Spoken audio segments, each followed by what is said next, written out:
बंदी छोड़ सतगुरु रामपाल जी परमेश्वर जी की जय हो। परमपिता परमात्मा सारी सृष्टि के रचनहार, कुल मालिक, असंख्य ब्रह्मांडों के स्वामी, जगत गुरु, तीनों लोकों में प्रवेश करके सबका भरण पोषण करने वाले, राजाधिराज, आत्माधार, नाथों के नाथ, देवों के देव महादेव, सर्वेश्वर महेश्वर, मृत्युंजय, अजरो अमर, आदि अनादि सनातनी प्रभु, जगत पिता जगदीश्वर, श्री श्री 1008 की उपाधि के वास्तविक अधिकारी, अकाल मूर्त सौद स्वरूपी राम वासुदेव, सर्वगतम ब्रह्म, परम पूज्य, प्रथम पूज्य, परम संत, परम पुरुष, परम धनी, परम दयालु, सत्य कबीर, हक्का कबीर, अल्लाहु कबीर, अल्लाहु अकबर, बाखबर, अल्लाह ताला, जगत के तारणहार, जगत के मुक्तिदाता, जगत के जगन्नाथ है।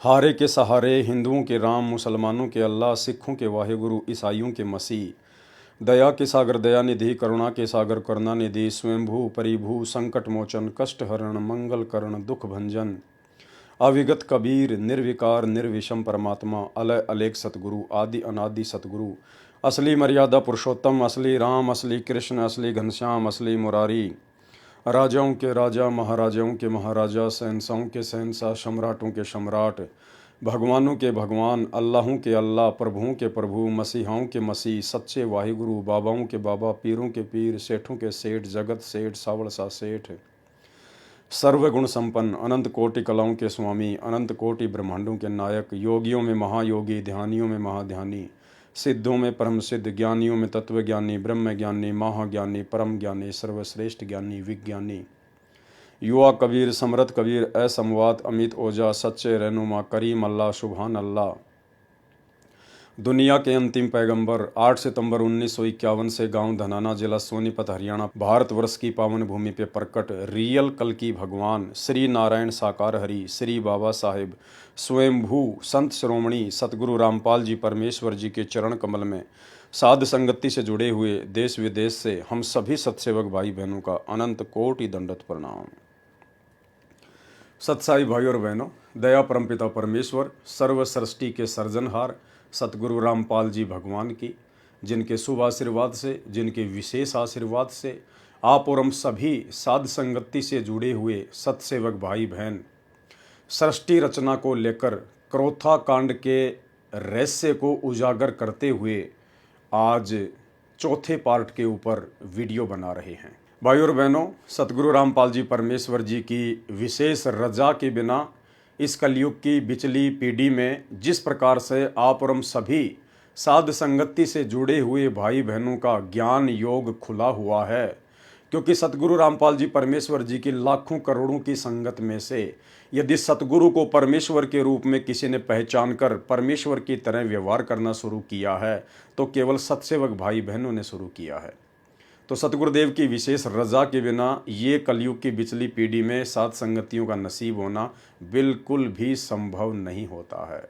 इसके लिए जीव को युगों युगों के मजबूत भक्ति संस्कार और वर्तमान में सतगुरुदेव भगवान का भरपूर आशीर्वाद चाहिए होता है, जो सिर्फ सत्सेवक भाई बहनों के पास में है या उन आत्माओं को नसीब होगा जो आगामी समय में साध संगति से जुड़कर दृढ़ होकर भक्ति करेंगी।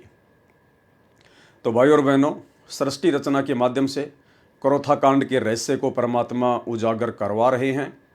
बहुत सारी नई नई बातें, नए नए रहस्य आप और हमें पता चलते जा रहे हैं। कौन कौन सी वो गलतियां हैं जिन गलतियों के करने से परमात्मा के मार्ग में बाधा उत्पन्न होती है और स्वयं भी आत्मा भक्ति मार्ग से कोसों दूर हो जाती है, और किस प्रकार से हम सावधान होकर परमेश्वर की भक्ति करें, ये तमाम जानकारियां हमें उपलब्ध हो रही हैं। भाई और बहनों, सन 2008 के एक सत्संग में सतगुरु रामपाल जी परमेश्वर जी ने बताया कि आज से 15 साल पहले यानी सन 2000 से पहले पहले जितनी भी आत्माएं जुड़ी थी वो आत्माएं ज्ञान को आधार बनाकर नहीं जुड़ी थी, वो केवल देखा देखी में जुड़ी थी, एक दूसरे भक्तों के सुखों को देखकर जुड़ी थी। एक व्यक्ति जो महादुखी था, सतगुरु से उपदेश प्राप्त किया, सतगुरु ने अपने कोटे से उसको लाभ दिया, उसको जीवन दान दिया, उसके बाद उसने ढिंढोरा पीटना शुरू कर दिया अपने गुरुदेव की महिमा का। उसके सुखों को देखकर उसके रिश्तेदार जुड़े, उसके आड़ोसी पड़ोसी जुड़े। इस प्रकार से सतगुरु रामपाल जी भगवान के मार्ग में सन 1994 से सन 2005 तक संगत जुड़ी थी। परंतु वो संगत ज्ञान आधार से बिल्कुल भी कोई निर्णय नहीं ले पा रही थी, केवल अन्य संतों और पंथों की भांति देखा देखी में भक्ति मार्ग पर लगी हुई थी। आगे बढ़े उससे पहले ये छोटा सा वीडियो। विचार करना पुण्यात्माओं, ये काल हमारे साथ कितना धोखा किए हुए है। आज से जो 15 साल पहले लगे थे 100-200 परिवार, अब उनमें से मेरे ख्याल में 10% उस लगन से 10% लगे हुए, बाकी ढीले पड़ गए क्योंकि उनका सुख गणे हो गए।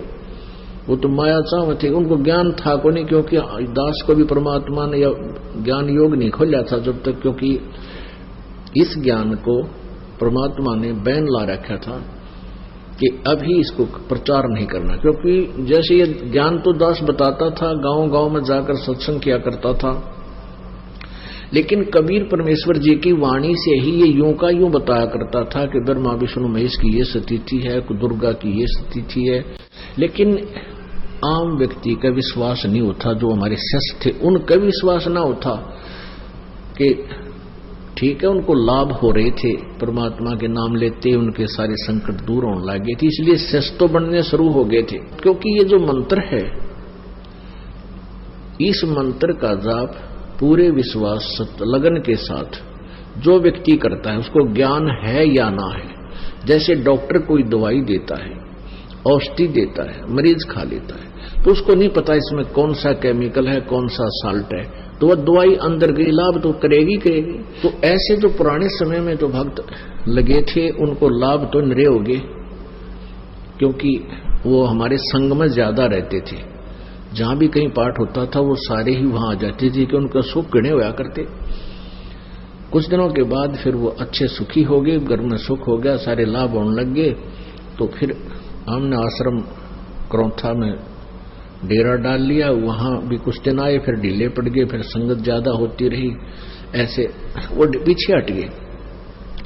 तो कहने का भाव ये है कि एक समय ऐसा आता, वो हमसे दूर नहीं है, वो हमारे को ये भी नहीं है कि हम गुरु जी से दूर हो गए, लेकिन वो कमजोर पड़ गए और एक दिन ऐसी स्थिति आ जाएगी। तो भाई और बहनों, गुरुदेव भगवान के मुख कमल से आपने सुन लिया, और यही कारण था भाई और बहनों करौथा कांड का। करौथा कांड के समय जितने भी सेवादार सतगुरु के समीप रहा करते थे, आश्रम में रहा करते थे, वे सभी आत्माएं ज्ञान आधार से नहीं जुड़ी हुई थी, केवल देखा देखे में जुड़ी हुई थी। इसलिए मर्यादा भी तोड़ती रहती थी, जिस कारण से काल का दाव लगता रहता था।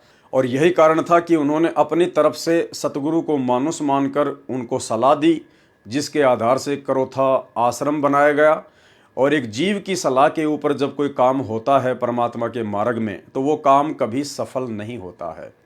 और 12 जुलाई 2006 को करौथा कांड हुआ। सतगुरुदेव भगवान को 21 महीने रोहतक की जेल में रहने के लिए बाध्य होना पड़ा, और लाखों आत्माओं को गुरुदेव भगवान के सत्संग और उनके आशीर्वाद से भी विमुख रहना पड़ा। भाई और बहनों, ये आत्माएं ज्ञान आधार से क्यों नहीं जुड़ी थी? कारण ये था कि इन सभी आत्माओं को परमात्मा ने पुनर्जीवन दिया था।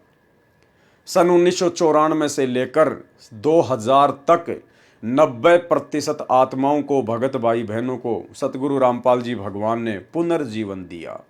उन आत्माओं का आगे जीवन शेष नहीं था। आपके मन में छोटी सी शंका हो सकती है कि हम कैसे यकीन करें कि सतगुरु रामपाल जी ने असंख्य आत्माओं को पुनर्जन्म दिया। भाई और बहनों, परमात्मा की एक वाणी है कि निर्गुण सरगुण एक है, दूजा ब्रह्म विकार, निर्गुण साहिब आप हैं, सरगुण संत विचार। जब यही कबीर परमेश्वर सतगुरु रामपाल जी भगवान सतलोक में बैठकर असंख्य ब्रह्मांडों का संचालन करते हैं, उस समय ये परमात्मा इस पृथ्वी पर जितने भी मानव शरीरधारी प्राणी होते हैं, स्त्री या पुरुष, केवल उन आत्माओं के प्रारब्ध कर्मों के आधार से ही सुख या दुखों का बंटवारा करते हैं। अपनी तरफ से ये परमात्मा किसी को किसी भी प्रकार की लाभ या हानि नहीं देता है। लेकिन जब यही कबीर परमात्मा जो सतलोक में निर्गुण रूप में बैठकर असंख्य ब्रह्मांडों का संचालन करते हैं। और जब ये सतगुरु की भूमिका करने के लिए अपने तेजोमय रूप को, नूरी रूप को हल्का करते हुए जब एक मानव सदृश रूप बनाकर परमात्मा धरती पर प्रकट होते हैं, संत रूप में, सतगुरु रूप में, उस समय जितनी भी आत्माएं इनकी शरण में आती हैं, केवल उन्हीं आत्माओं को परमात्मा प्रारब्ध से अधिक देता है, भाग्य से ज़्यादा भी दे सकता है, क्योंकि भक्ति का एडमिन यही कबीर परमात्मा है। बात सुनो, बंदी छोड़ भगवान की शरण में विधिवत लाओ उसको और नाम जुआओ। और पहले उसने नाम लिया था, पर बीच में उसने अपना वो साधना छोड़ दी मारे वाली और लग गया करने। फिर उसको कुछ तकलीफ होगी बाद में, तो मैं बोला उसको दोबारा तो उपदेश लेना पड़ेगा। वो दोनों इतनी फूट फूट कर रोने लगी, वो लड़का भी रोने लग गया छोटा सा। जो बोले जी छोरा, जो बोला विक्रम तक मेरा पिताजी मरेगा और मन ने करनी मुझसे बिठानी पड़ेगी माई को पेट को नहीं खाते। लोग क्या कहते मारा भी काल जा बैठ गया, कितना बुरी तरह रोया, हम दोनों के दोनों घर पे। मैं बोला भी उसको लाओ यहाँ पे, और अपना दिल रखने खातिर मैंने उनको भाई सात कामना अपने कबीर भगवान के आधार पर दी कि वे चिंता न करें, ये नहीं मरेगा। पर न्यों को दिल डटे न्यों कहते हैं, मैंने उसको खूब कहा भी नहीं मरेगा, तू चिंता ना करे, मेरे पे लिखवा ले दे, यूं मर जाते। मैंने यहाँ तक कह दिया, पर कोई ना बेटा मेरा जो बोली जी हम आपके साथ छोड़ना कि 15 जनवरी 1999 3 हाथ रेखाएं देखने वालों ने दर्दी के 15 जनवरी के बाद ऐसा जीवन नहीं है। अब हम उन हाथ देखने गड़ा पक्का माने, उसने जो कह दिया फाइनल है। अब तीनों ने कह दिया, एक ने भी कोई ना, फिर गुंजाइश भी नहीं रहती, बात भी सच्ची से।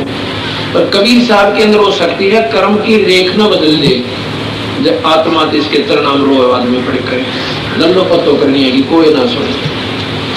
अब वो तो था उनका, उसने नाम दोबारा लिया, अनु बोली जी आप इसमें साक्षर आए, ये 3 जनवरी की बात से, तो बोले 15 जनवरी लास्ट लिख रखी है, ये सेवा कर देगा आपके पास, आ जा भाई देखी जाएगी।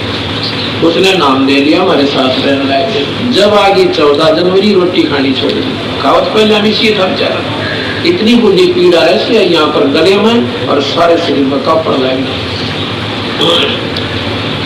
14 जनवरी जब आई रोटी खानी छोड़ दी, मैं बोला भाई कृष्ण खाना खा लिया? अब जी खा लिया, मतलब ऐसे बोला। वो तो जिसका सत्संग चल रहा था उन्होंने बोला जी भोजन नहीं खा, भगत जी का उठ का आया थाली पर, और बाद जिसका दम दर रखा मरने का, किसी रोटी खाई नहीं। बात भी सच्ची है, देखो जिसका ना बीता वो तो कुछ भी कह दो, पर जिसकी रस्म आंसू होगी नहीं कहानी, पसीने आ जाएंगे। मैं बोला भाई तो मेरे कहती बात रोटी खा ले। मुश्किल से उसने 15 मिनट बाद टूक अंदर गया, उसको बोला सेब खा ले, मेरा तो मन अच्छी नहीं लगी। अच्छा भाई 15 जनवरी आ गई, चाह भी नहीं पीवा। 15 जनवरी आ गई, उस दिन हम वही थे, मध्य का दिन था, वह 15 भी पूरी होगी, मतलब फिर 16 भी पूरी होगी, 17 भी चली गई, 18 तारीख ने बोला जी भी नहीं मरता मैं, नो करके है क्यों ही लिखे होता है, बोला जी बस ये भी नहीं मरता। 15 तारीख थी मेरी, ईद उसने देख लिया, दूसरी 15 जनवरी की आश्रम में काम करे, नो का जीव सर कोई तकलीफ नहीं। उसके बाद कौन सतगुरु दे ये सेवा करते का फोटो उतर है, इसका आत्मा की सूट ले रहा है, क्रिया करनी ले रहा है, ये वहां क्रोध आश्रम में सेवा कर रहा है, कौन सतगुरु दे। तो इस प्रकार ये पूर्ण परमात्मा है, अनंत कोटि ब्रह्मांड के भगवान से। अब इन बातों का हमने ये सारा क्यों लेना पड़ रहा है, एडवर्टाइजमेंट क्यों करनी पड़े सर? इसलिए कि ये सुख है मुफ्त का, ये हमारा उद्देश्य नहीं है। कि हम ये छू मंत्र करते आ जाए। तो भाई और बहनों, जितनी भी आत्मा सन 1994 से लेकर 2000 तक सतगुरु रामपाल जी परमेश्वर जी की शरण में आई, उनमें से 90% जो आत्माएं थी वो महादुखी थी, उनके ऊपर महाकष्ट थे। किसी को तो डॉक्टर ने बिल्कुल जवाब दे दिया था कि बस अब आपका जीवन शेष नहीं है। किसी को भूत और प्रेतों का साया इतना भयंकर था कि वो हर जगह से दुखी होकर अंत में घर पर थक हार कर बैठ गए थे कि अब तो मरना ही शेष है। उन सभी आत्माओं को जब सतगुरु रामपाल जी परमेश्वर जी के बारे में पता चला तो वो आत्मा अपने संकट निवारण के लिए सतगुरु की शरण में गई, और सतगुरु की शरण में जाते ही उन आत्माओं को तुरंत लाभ होने शुरू हो गए, चाहे वो शरीर से संबंधित हो या चाहे व्यवसाय से संबंधित हो, और उन आत्माओं को फिर पुनर्जीवन मिला।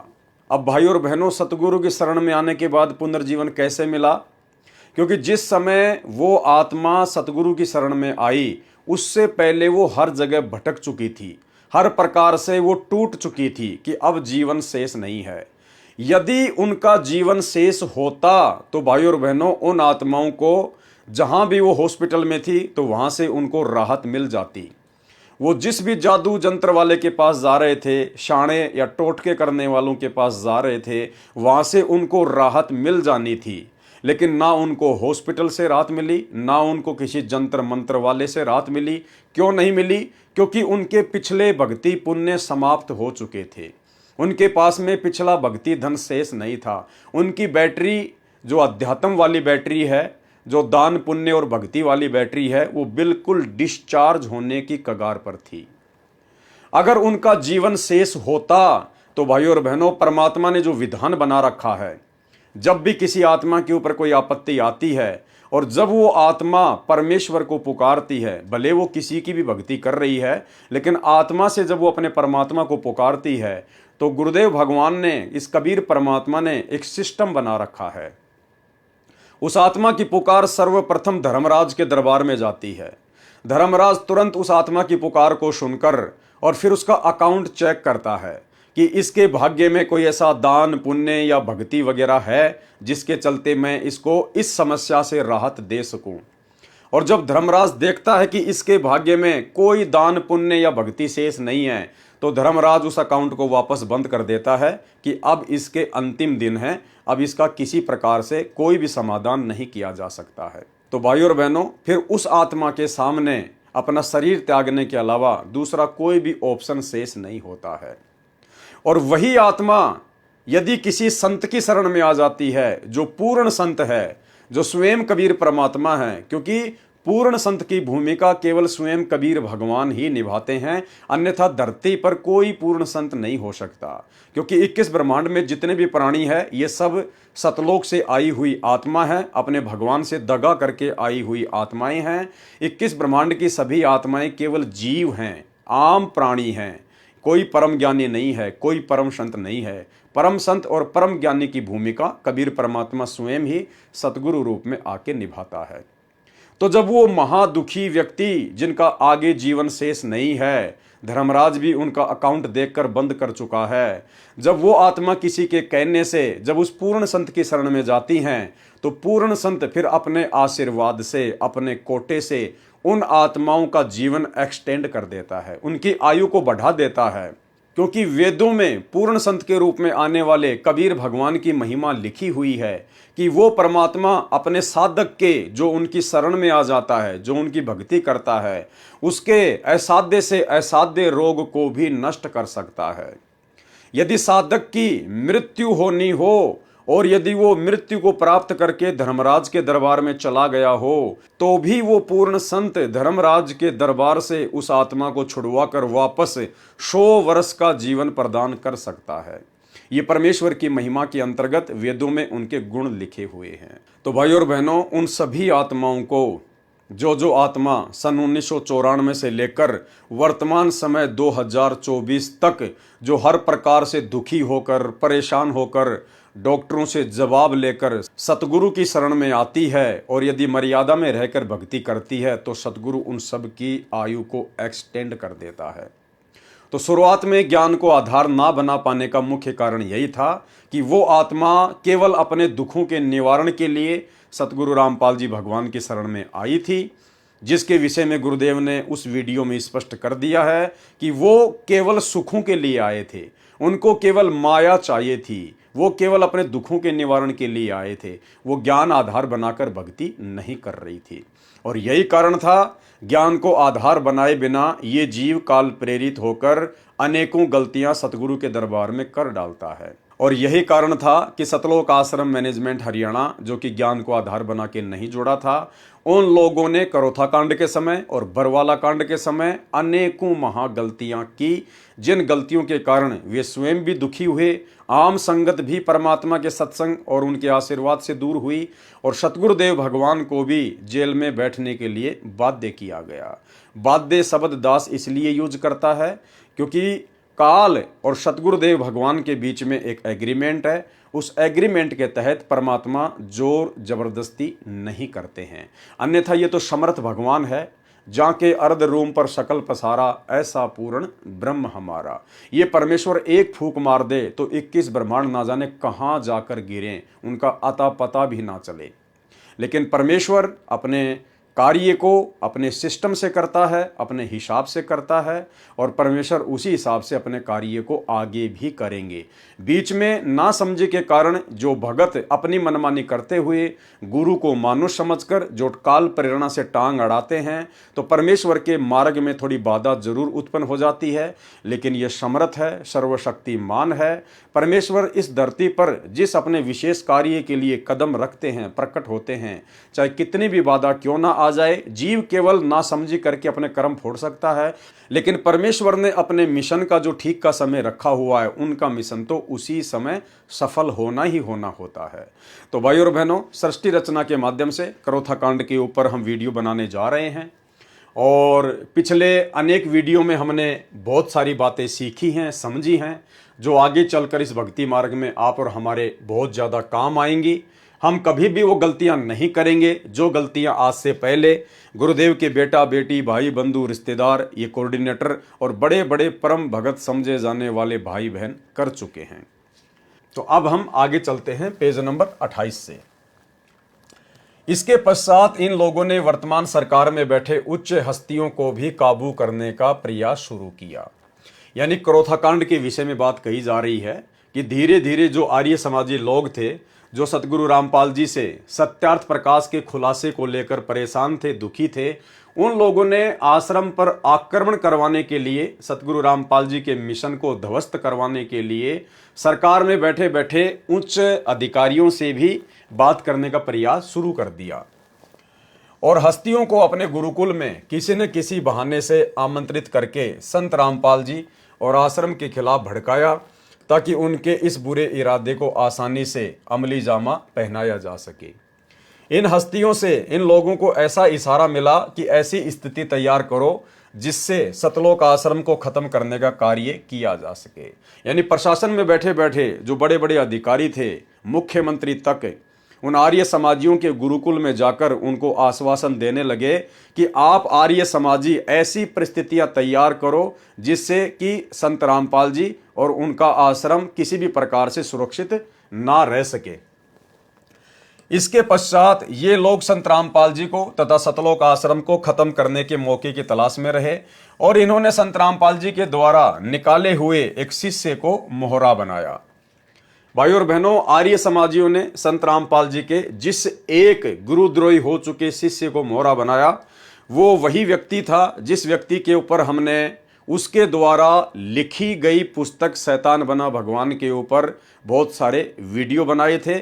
आप और हमने अच्छे से उसके मंसूबों को समझ लिया था। ये वही व्यक्ति है सुरेंद्र उर्फ कृष्ण दास उर्फ संजय दास महाराज। इस शिष्य को छुडानी धाम के एक महंत ने अपना शिष्य बनाकर उसे जिला अंबाला के किसी गांव में एक कमरे वाले छोटे से आश्रम का महंत बनाया हुआ था। यानी सतगुरु रामपाल जी ने इस व्यक्ति की अनेकों गलतियां देखकर सन 2000 में इसको सतलोक आश्रम करोथा से बाहर निकाल दिया था। ये व्यक्ति गुरुद्रोही हो चुका था। सतगुरु रामपाल जी परमेश्वर जी ने इस व्यक्ति को बहुत सारे मौके दिए, इसकी ढेर सारी गलतियां माफ की, इसको 7 बार सतगुरु ने मौके दिए, लेकिन ये गलतियां करने से बाज नहीं आया, तो सतगुरुदेव भगवान ने इसको आश्रम से बाहर कर दिया। इन लोगों ने उससे संत रामपाल जी के खिलाफ एक पुस्तक छपवाई। इस पुस्तक में संत रामपाल जी के खिलाफ अनैतिक व अभद्र भाषा का प्रयोग किया गया है और उनके विरुद्ध आर्य समाजियों की तर्ज पर बेहुदे, बेबुनियाद और अश्लील आरोप लगाए गए हैं। इन लोगों ने इस किताब को करोथा, डिग्गल तथा अन्य नजदीक गांवों में बंटवाया। इस पुस्तक को पढ़ने के पश्चात गांव डिग्गल के लोगों ने श्री जागेराम निवासी डिग्गल, जो संत रामपाल जी के शिष्य भी हैं, उनको बताया कि इस किताब में उनकी पुत्री के खिलाफ भी इशारा है। यानी जब हम भाई बहनों ने शैतान बना भगवान पुस्तक के ऊपर वीडियो बनाए थे, तो उसमें उस गुरुद्रोही हो चुके व्यक्ति कृष्णदास महाराज ने उस पुस्तक में जिक्र किया था कि ऐसे ऐसे एक लड़की, जब मैं अंदर गया सतलोक आश्रम करोथा के कमरे में, तो संत रामपाल जी और वो लड़की एकांत में बैठे हुए थे। मुझे देखकर बिल्कुल भी अच्छा नहीं लगा। उस बहन का नाम था सरोज और उसका जो पिता था जागे राम, जो कि डिग्गल गांव का था, वो भी सतगुरु रामपाल जी का ही शिष्य था। गांव डिग्गल के लोगों ने श्री जागेराम निवासी डिग्गल, जो संत रामपाल जी के शिष्य भी हैं, उनको बताया कि इस किताब में उनकी पुत्री के खिलाफ भी इशारा है। श्री जागेराम ने इस किताब की एक प्रति प्राप्त की और अपने परिवार के सदस्यों के साथ विचार विमर्श किया। उनकी पुत्री ने भी किताब के लेखक से टेलीफोन पर संपर्क किया और उससे पूछा कि उसने इतनी गंदी और अनैतिक बातें पुस्तक में क्यों लिखी है। भाई और बहनों, शिक्षा लेनी है हमें इस पुस्तक से कोई मतलब नहीं है। करोथा कांड हो चुका है, सारी बातें हो चुकी हैं, परमात्मा जेल जा चुके हैं, जेल से वापस भी आ चुके थे और करोथा कांड का मुकदमा भी समाप्त हो चुका है। हमने केवल शिक्षा लेनी है। जब वो शैतान बना भगवान पुस्तक उस बहन सरोज के पिता श्री जागे राम जी ने पढ़ी, जो कि संत रामपाल जी का शिष्य था, वर्तमान में है या नहीं है दास को नहीं पता, तो उसने अपने परिवार में बैठकर विचार विमर्श किया और जिस गुरुद्रोही व्यक्ति ने वो पुस्तक लिखी थी उसके मोबाइल नंबर भी उसी पुस्तक पर दिए हुए हैं। उन्होंने उससे संपर्क किया कि भाई आपने ऐसी बेहुदा बातें हमारे विषय में क्यों लिखी हैं।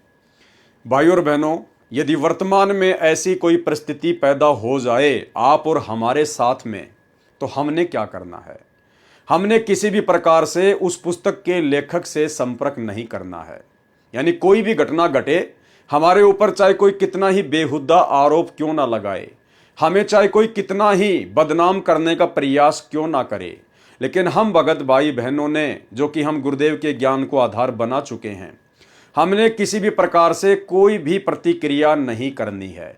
जब हमें पता है कि हम दूध के धुले हुए हैं, परमात्मा कहते हैं कि भक्ति बीज बिन से नहीं, आय पड़े सो झोल, और जय सोना बिष्टा पड़े तो घटे न ताको मोल। सोने को यदि लैट्रिन में डाल दिया जाए तो उसकी कीमत में कोई फर्क नहीं पड़ता है। सोना किसी भी प्रकार से कोई शिकायत नहीं करता है कि मुझे लैट्रिन में क्यों डाला गया। तो भाई और बहनों, इसी प्रकार यदि भगत अपने आप में साफ सुथरा है, उसने किसी प्रकार की कोई गलती नहीं की है, तो भगत ने उन बेहुद्दा बातों को अपने दिलो दिमाग पर नहीं लेना चाहिए। काल तो यही चाहता है कि मैं इनके हृदय में अशांति पैदा कर दूं, इनको भक्ति और भगवान से दूर कर दूं, इनको मानसिक परेशानियां दे दूं। तो आप और हमारे सामने यदि निकट भविष्य में इस प्रकार की कोई घटना घटित होती है किसी के भी माध्यम से, तो भाई और बहनों, हमने किसी भी प्रकार की कोई भी प्रतिक्रिया नहीं देनी है। कोई व्यक्ति हमारे खिलाफ कितना ही गंदा बोलता है, कितना ही बेहुदा बोलता है, हमने किसी प्रकार की कोई प्रतिक्रिया नहीं देनी है। परमात्मा कहते हैं राम किसी को मारे नहीं, मारे तो हत्यारा राम, अपने आप ही मर जाएंगे कर कर खोटे काम। और गुरुदेव ने एक भगत के लिए आदेश दिया है अपनी वाणी में कि जो तोकू काटा बोवे वाको बोतू फूल, और तोहे फूल के फूल है वाको है त्रिशूल। समय आने पर जो गलत होगा उसे उसकी सजा अवश्य मिलेगी। तो हम भाई बहनों ने कोई प्रतिक्रिया किसी प्रकार की नहीं करनी है। इसी प्रकार इन भाई बहनों ने, श्रीमान जागेराम जी ने और उनकी पुत्री सरोज देवी ने, जो कि दोनों ही सतगुरु रामपाल जी के शिष्य थे, तो इन्होंने किसी भी प्रकार की कोई प्रतिक्रिया उस समय नहीं देनी चाहिए थी। और यदि इनको कोई दिक्कत थी तो इन्होंने अपने गुरुदेव भगवान से संपर्क करना था, क्योंकि आप लोगों से पहले तो आपके गुरुदेव को निराधार रूप से उस पुस्तक में उस गुरुद्रोही व्यक्ति के द्वारा बदनाम करने का कुप्रयास किया गया है। जब आपके गुरुदेव ने कोई प्रतिक्रिया नहीं दी तो भाई और बहनों, आप तो गुरुदेव के भगत हैं, आपने भला क्यों प्रतिक्रिया दी? क्यों आपने उस व्यक्ति से संपर्क साधा? क्यों आपने उस व्यक्ति से जानना चाहा कि आपने हमारे विषय में ऐसा क्यों लिखा है? यदि आप इस प्रकार की प्रतिक्रिया देते हैं तो कहीं ना कहीं ये आपके ज्ञान की कमी है, क्योंकि आप अपनी उस बेइज्जती को सहन नहीं कर पा रहे हैं। और भक्ति मार्ग में भगत की ना कोई इज्जत होती है, ना कोई बेइज्जती होती है। भले भगत की कोई बेइज्जती करे, भगत को कोई फर्क नहीं पड़ता है, क्योंकि भगत मिट्टी होता है। और यदि भगत को कोई इज्जत दे तो भगत को मान बढ़ाई में नहीं आना चाहिए, क्योंकि इज्जत इस जीव की सबसे बड़ी दुश्मन है। एक सत्संग में गुरुदेव भगवान ने बताया कि यदि किसी गोरी लड़की को, जिसका गोरा रंग है, उसको यदि कोई काली काली काली काली बोले कि ए काली इधर आ, तो वो लड़की बुरा नहीं मानती है, क्योंकि उसको पता है कि मैं तो गोरी हूं और ये मुझे काली कह रहा है, तो या तो ये अंधा है या फिर ये नशे में है, तो वो बेटी बुरा नहीं मानती है। और यदि किसी काली लड़की को कह दिया जाए ए काली, तो वो तुरंत बुरा मान जाएगी। तो उस समय ज्ञान आधार नहीं था, इसलिए इन आत्माओं ने बात को अपने दिल के ऊपर ले लिया और इन्होंने पुस्तक के लेखक से संपर्क साधा।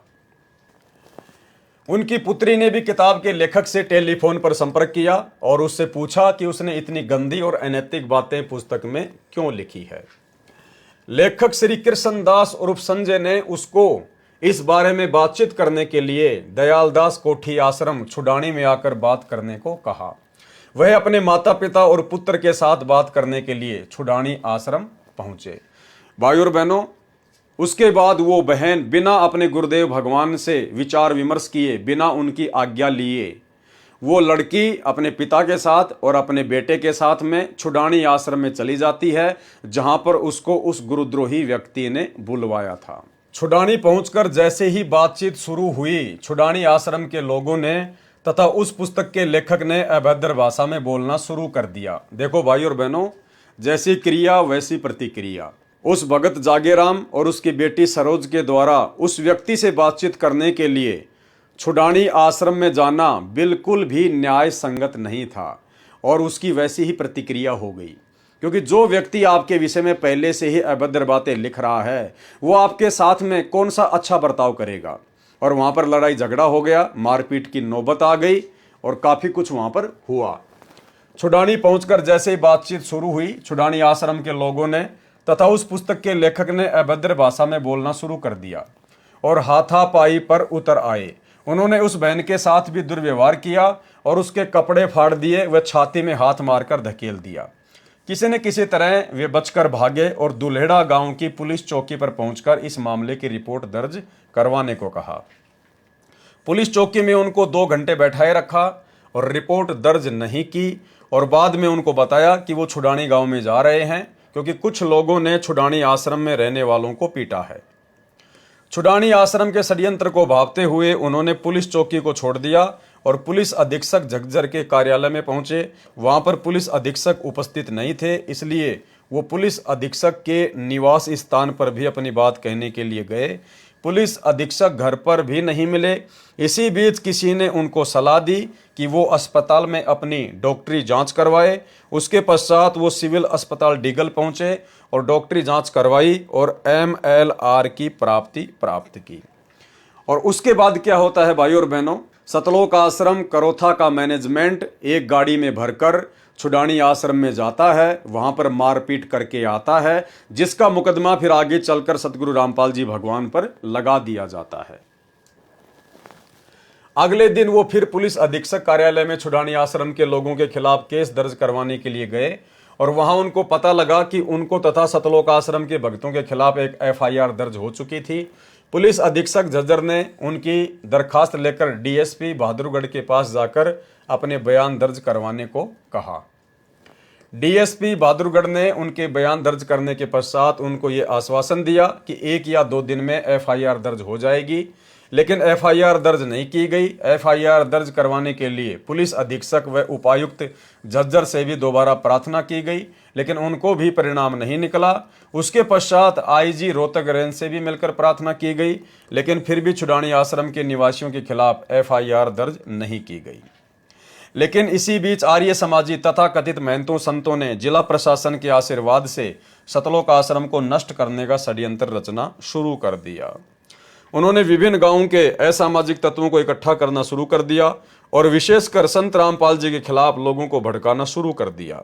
झज्जर पुलिस ने भी सतलोक आश्रम के अनुयायियों की अंधाधुंध धर पकड़ शुरू कर दी। यहां तक कि पुलिस ने आश्रम के ऐसे 3 अनुयायियों को भी आश्रम के ट्यूबवेल से उठा लिया जो आश्रम में पीने के पानी का प्रबंध करने में व्यस्त थे। इन 3 अनुयायियों में से एक तो नाबालिग था। संत रामपाल जी के भगत इस विषय में पुलिस अधीक्षक व उपायुक्त झज्जर को भी मिले, लेकिन उन्होंने भी कोई कार्रवाई नहीं की। उस बहन का पति बहुत शराब पीता था, वही सरोज बहन जिसके खिलाफ उस पुस्तक में अभद्र बातें लिखी गई थी।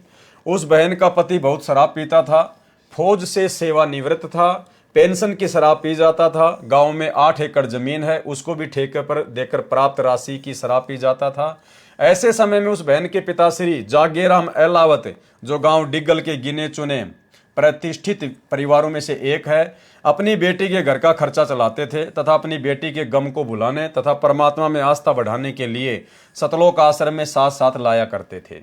उसी दौरान उस बहन को परमात्मा का अद्भुत करिश्मा हुआ। ध्यान से सुनना भाई और बहनों, उसके बाद में उस बहन के साथ में परमात्मा ने अनहोनी की। क्या कि उसके छोटे बेटे विक्की के दोनों गुर्दे बंद हो गए थे, अर्थात उसके बच्चे की दोनों किडनियों ने काम करना बंद कर दिया था। रोहतक के डॉक्टरों ने जवाब दे दिया था। परमात्मा कबीर जी की कृपा से लड़का विक्की बिना दवाई लिए स्वस्थ हो गया।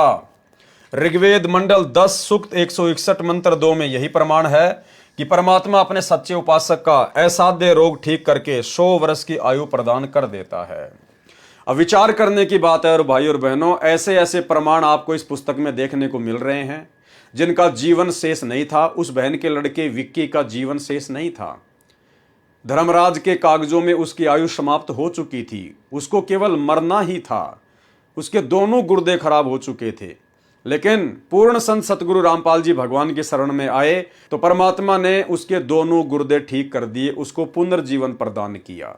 तो ये बहुत ही विचारणीय विषय भाई और बहनों कि गुरुदेव भगवान के रहते सहते धरती पर, इस कबीर परमेश्वर के धरती पर प्रकट रहते सहते, और जिन्होंने सन 1994 से ना जाने कितने असाध्य रोगों को ठीक किया, लोगों को जीवन दान दिया, आज उसी परम संत के आश्रम में, जिस परम संत ने जिन जिन लाखों आत्माओं को जीवन दान दिया असाध्य रोगों से, बिना किसी हॉस्पिटल के, बिना किसी इंजेक्शन के, बिना किसी मेडिसिन के, आज उसी परम संत के नाम से खोले जा रहे आश्रम में उनके परिवार के द्वारा धनाना आश्रम में 3 एकड़ जमीन में इतना बड़ा हॉस्पिटल आखिर क्यों बनाया जा रहा है?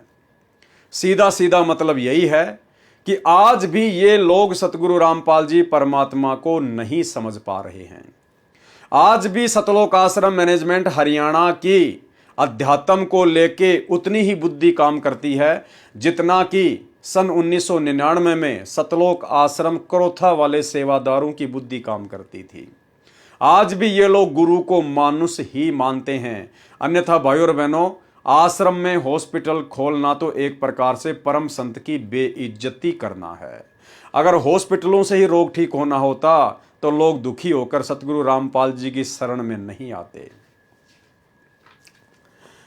उसके पश्चात बहन सरोज का अटूट विश्वास परमात्मा में हो गया। अधिक से अधिक समय सत्संग सुनने में लगाने लगी। उस गुरुद्रोही जैसे दुर्बुद्धि व्यक्तियों ने तो बहन मीराबाई जैसी भक्तमतियों को भी नहीं छोड़ा था। यदि सीता जी पत्नी श्री रामचंद्र भगवान वर्तमान में किसी आश्रम में अपने दुख के समय को व्यतीत करती है तो उस बागी जैसे वह आर्य समाजी कहलाने वाले तथा वर्तमान के मीडिया वालों को उस माता व ऋषि वाल्मीकि जी पर भी कीचड़ उछालने में कोई कसर नहीं छोड़ते। त्रेता युग में गर्भवती सीता जी श्री वाल्मीकि जी के आश्रम में रही, वहां लव नामक पुत्र को जन्म दिया। लव 2 वर्ष की आयु का हुआ तो किसी कारण से ऋषि वाल्मीकि जी ने एक लड़का कुश घास से अपनी सिद्धि से उत्पन्न कर दिया था। उस समय के व्यक्ति सभ्य थे, उन्होंने माता सीता पर कोई लांछन नहीं लगाया। वर्तमान के आर्य समाजी व गुरुद्रोही जैसे नकली संत व विवेकहीन मीडिया वाले तो आज उस सती सीता का भी दुष्प्रचार कर डालते, परंतु सांच को आंच नहीं होती। उस ढोंगी ने जिस प्रकार एक अच्छे खानदान की बहन के चरित्र पर कीचड़ उछाला है, उसी प्रकार उस संजय पुत्र श्री बलवान सिंह मिस्त्री गांव करोथा की बड़ी बहन आयु 26 वर्ष व माता भी उस कमरे में अन्य की तरह अपने गुरुदेव के दर्शन व चरण स्पर्श करती थी, क्योंकि उस समय केवल एक ही कमरा था जो 12 गुणा 18 वर्ग फुट का था तथा एक रसोई तथा स्नान घर बना था, जिसमें संत रामपाल जी महाराज विश्राम करते थे। एक बड़ा हॉल था जिसमें आश्रम के स्थायी सेवक विश्राम करते थे। उस ढोंगी ने अपनी माता तथा बहन के विषय में क्यों नहीं लिखा? उसकी बहन तथा माता जी भी कभी कभी उसी रसोई घर में महाराज जी की चाय आदि बनाकर आती थी। यदि उसकी पुस्तक में लिखे मिथ्या लेख में सच्चाई थी तो उसी समय क्यों नहीं लिखा जब वह सन 2000 में आश्रम से गया था? बहन सरोज को बदनाम करने का कारण यह है कि एक बार उस संजय कृष्णदास को भक्तों ने फोन सुनने के लिए आश्रम का मोबाइल फोन दे दिया। अब देखना भाइयों और बहनों, हमारी हर प्रकार की भ्रमणा परमात्मा इन पुस्तकों के माध्यम से मिटा देगा। बहुत सारे भाई बहन सोचते हैं अपने परिवार से दुखी होकर, अपने पति से दुखी होकर या अपनी पत्नी से दुखी होकर या अन्य किसी प्रकार की समस्या से दुखी होकर कि मैं तो गुरुजी के आश्रम में जाके भक्ति करूंगा, आश्रम में बहुत अच्छी भक्ति होती है, मैं तो बस आप गुरुजी आ जाएं उसके बाद मैं तो गुरुजी के पास में रहूंगा, आश्रम में रहूंगा, सब कुछ छोड़ छाड़ के। भाई और बहनों, ये सतगुरु रामपाल जी परमेश्वर जी की सत भक्ति परिवार में रह के, अपने बाल बच्चों के साथ में रह के, थोड़ा बहुत संघर्ष करते हुए करने की भक्ति है। आश्रम में ये लोग रहा करते थे, वो गुरुद्रोही हो चुका व्यक्ति भी आश्रम में रहा करता था। ये बहन भी आश्रम नज़दीक होने के कारण बहुत ज़्यादा समय आश्रम में रहा करती थी, आश्रम में जाया करती थी बार बार।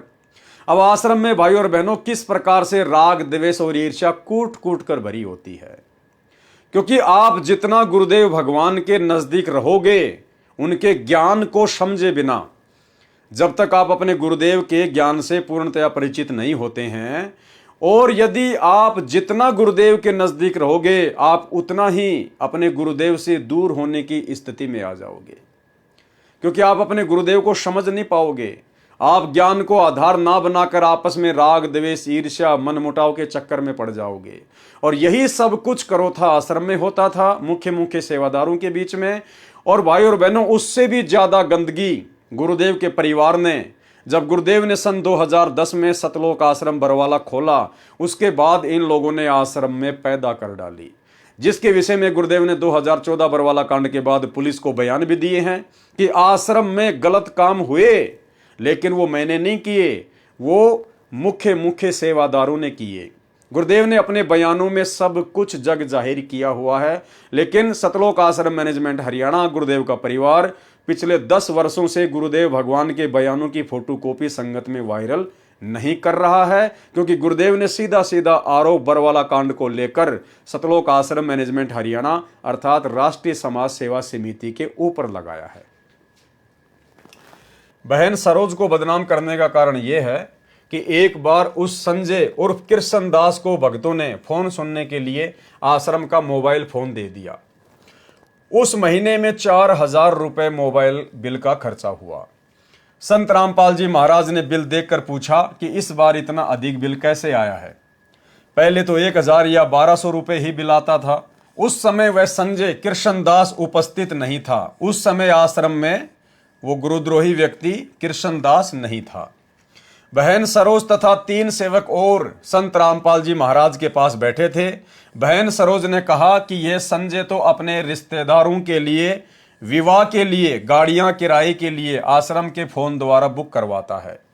एक दिन मैंने अपने कानों से सुना और देखा, इसने 4 बार फोन किया। एक बार लगभग 10 व 15 मिनट बातें करता रहा।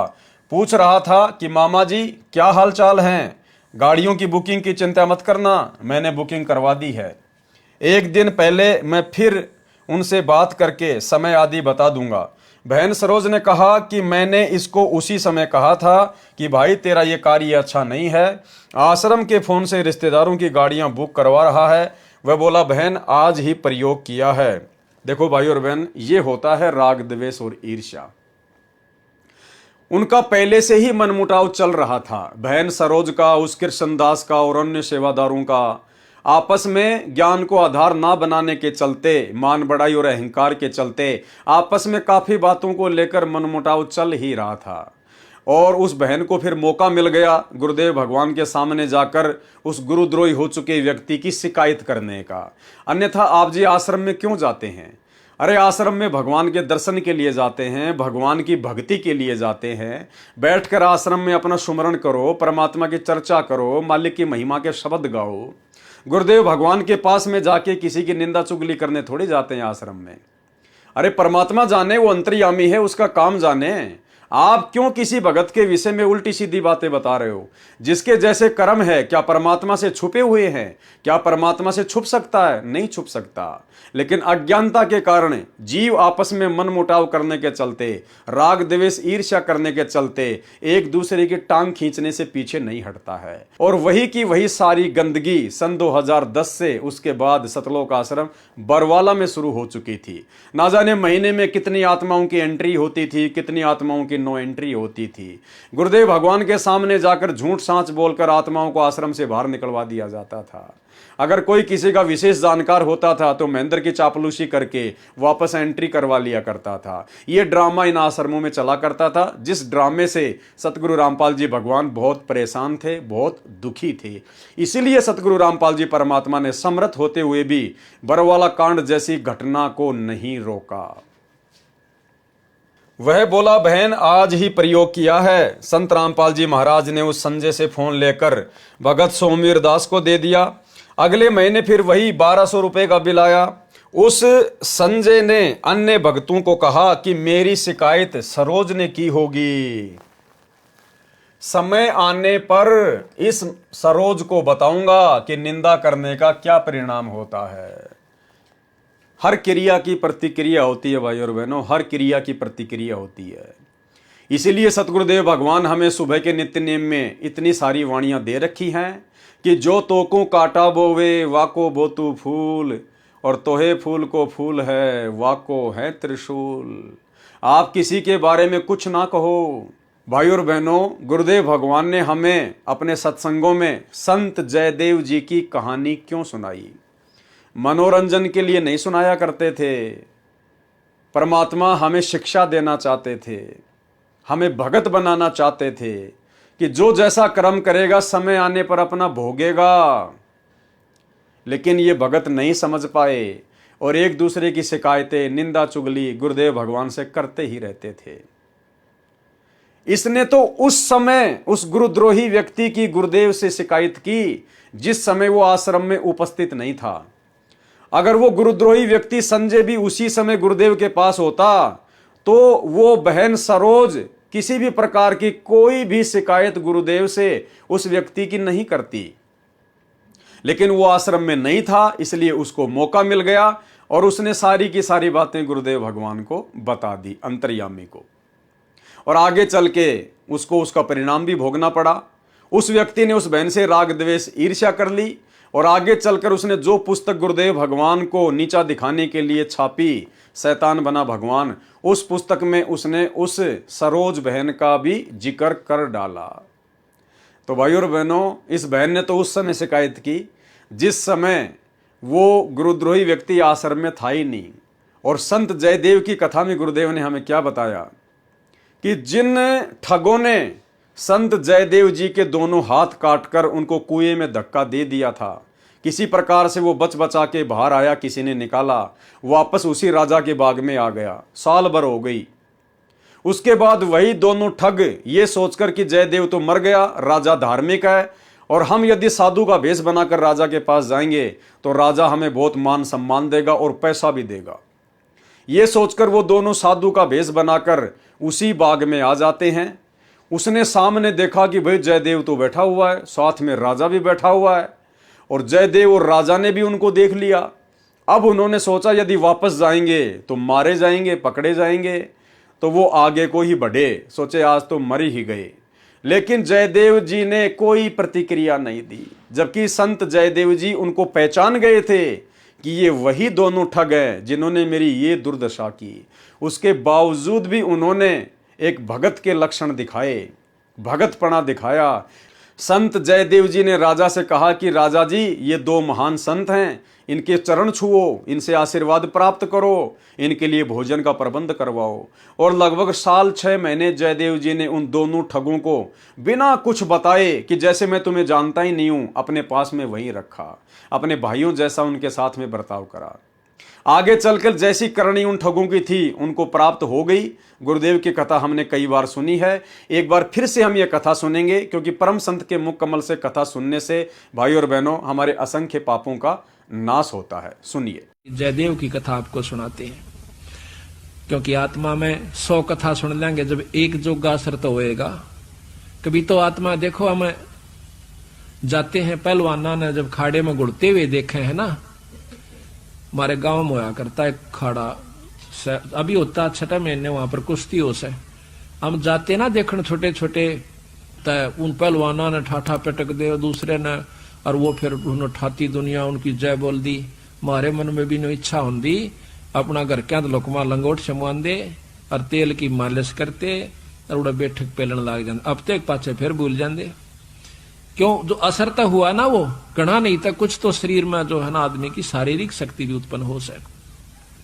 तो इसी प्रकार अच्छे कर्म के ज्ञान से अच्छी हम देखेंगे तो अच्छा असर पड़ेगा, और बुराई जैसे सिनेमा देखते हैं, सांग देखे हैं तो सांग वाला असर पड़ जाएगा।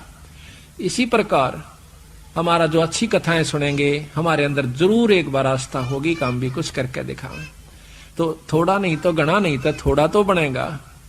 तो इसी प्रकार कहा है, एक बार एक जयदेव नाम का संत था, उसका एक लड़का हुआ, फिर उसके मन में कुछ घर में कमजोरी भी थी, कुछ वैसे भी भ्रमण की इच्छा हुई, वहां से चल पड़ा। घूमता हुआ एक राजा के बाग में डट गया। राजा रानी पहले बहुत धार्मिक होया करते थे, कोई एक आधा दुष्ट आत्मा होता था राजा, नहीं साधु सेवी सभी होया करते थे। संत को देखा, उसके दर्शन करने की खातिर दोनों आ जाते, राजा और रानी बैठ गए, चरणा में सिर रखा और साधु से कहा महाराज कोई ज्ञान विचार सुनाओ। संत कथा सुनाने लग गया, मीठी मीठी कथाएं, रस भरी बातों, उनको सुनकर और राजा रानी का बहुत पसंद आया। हाथ जोड़ लिए, ये स्वामी हम आपके सेवक, आप हमारे मालिक, इस बाग में रहो महाराज। उन्हें सोचा भी चल हमने तो भोजन चाहिए और आप हमारी बात सुन लीजिए, हम अपना भजन करते रहेंगे। कहते हैं साल भर वहां पर जयदेव रहा, फिर कहा कि महाराज मैं एक बार घर होया हूं।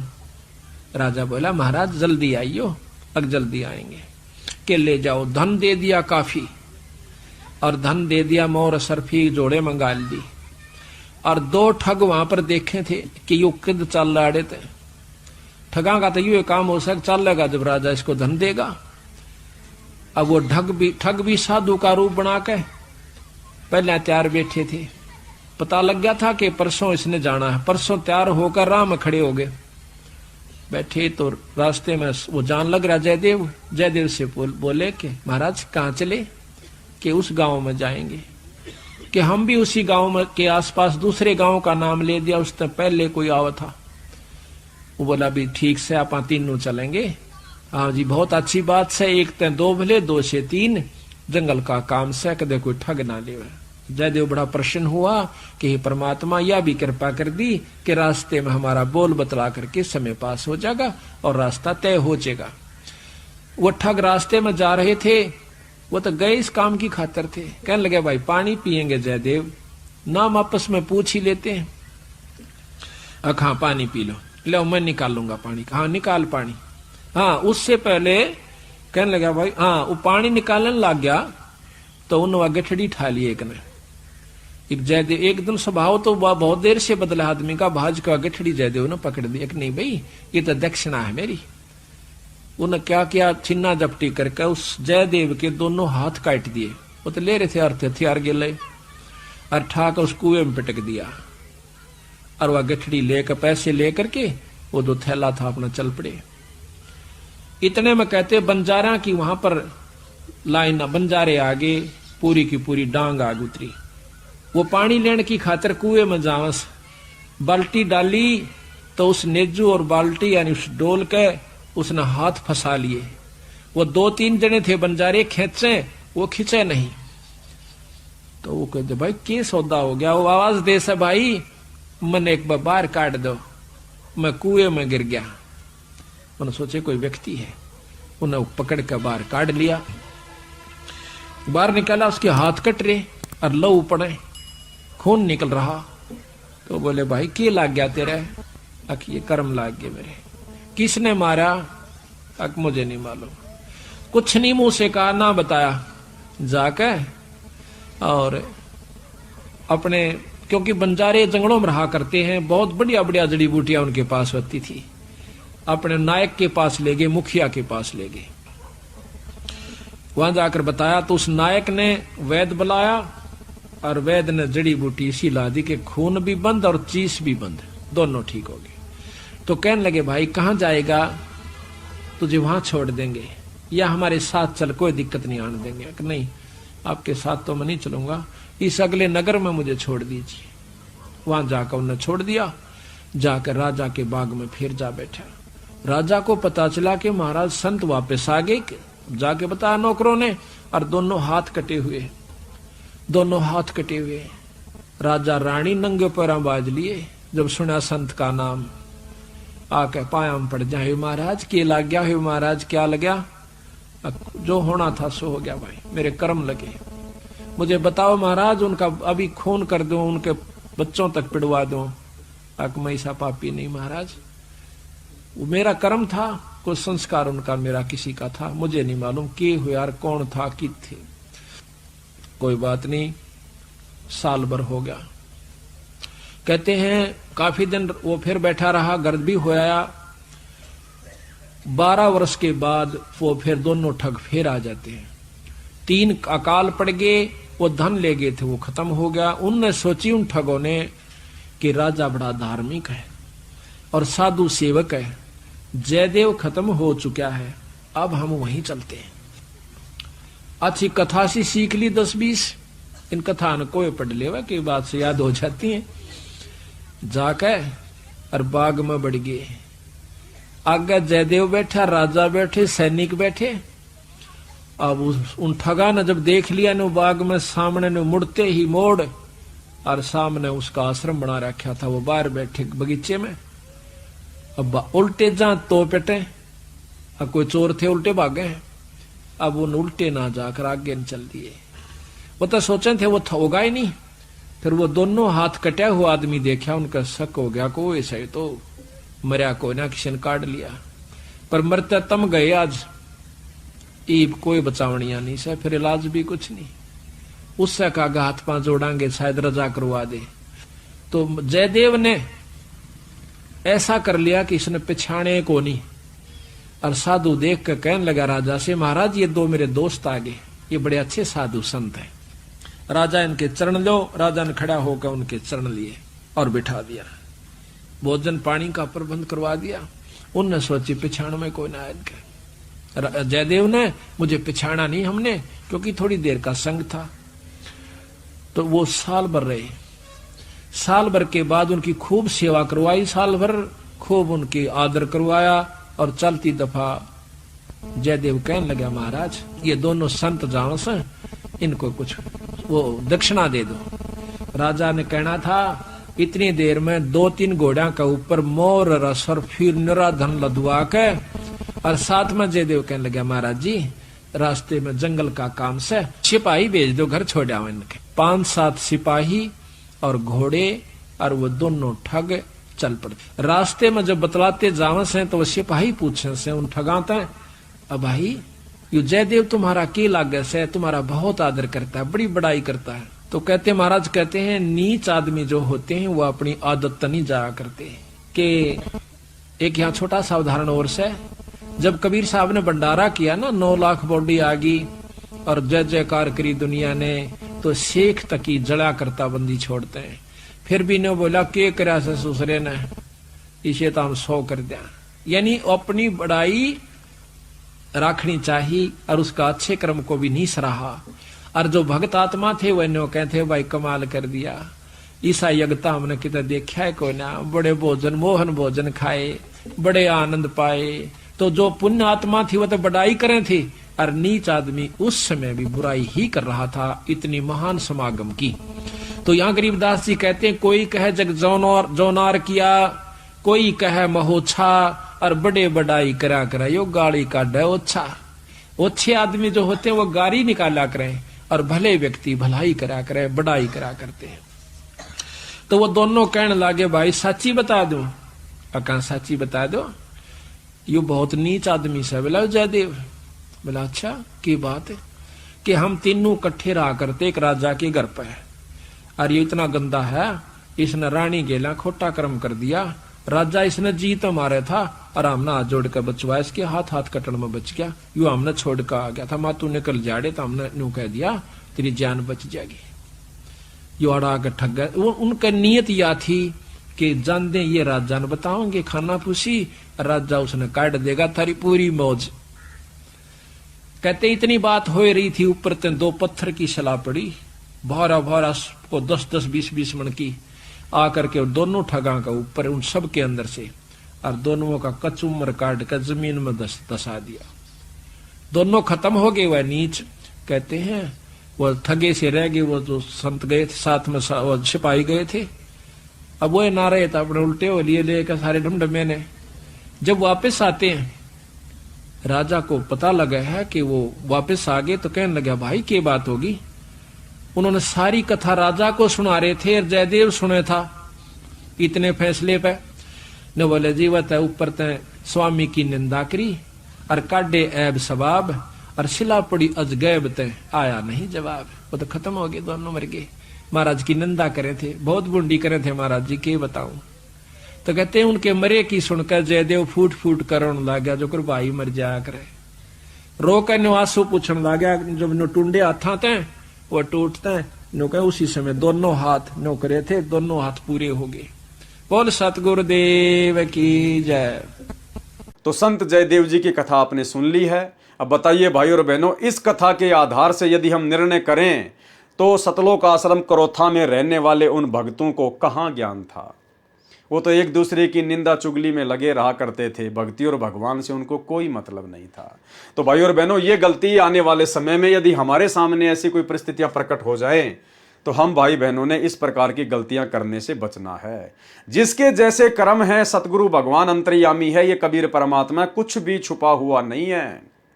अरे परमात्मा ने हमें बताया कि 650 साल पहले जब वो गणिका बहन सत्संग सुनकर परमात्मा के सत्संग में ज्यादा से ज्यादा आने लगी, तो आश्रम के मुख्य लोग उस बहन को डराने लगे, धमकाने लगे कि तू आश्रम में मत आया कर, तू बदनाम औरत है, तेरे कारण आश्रम की बदनामी हो रही है, गुरु जी की बदनामी हो रही है।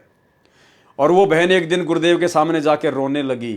तो कबीर जी ने पूछा कि बेटी क्यों रो रही है, क्या बात है। उसने कहा पिताजी ऐसी ऐसी बात है, अब आपका ज्ञान सुनने के बाद मेरे से रहा नहीं जाता और मुझे आश्रम में आने से रोका जाता है मुख्य भाइयों के द्वारा। तो गुरुदेव ने कहा कि बेटा उनका नाम बता, लेकिन उस बहन ने नाम नहीं बताया।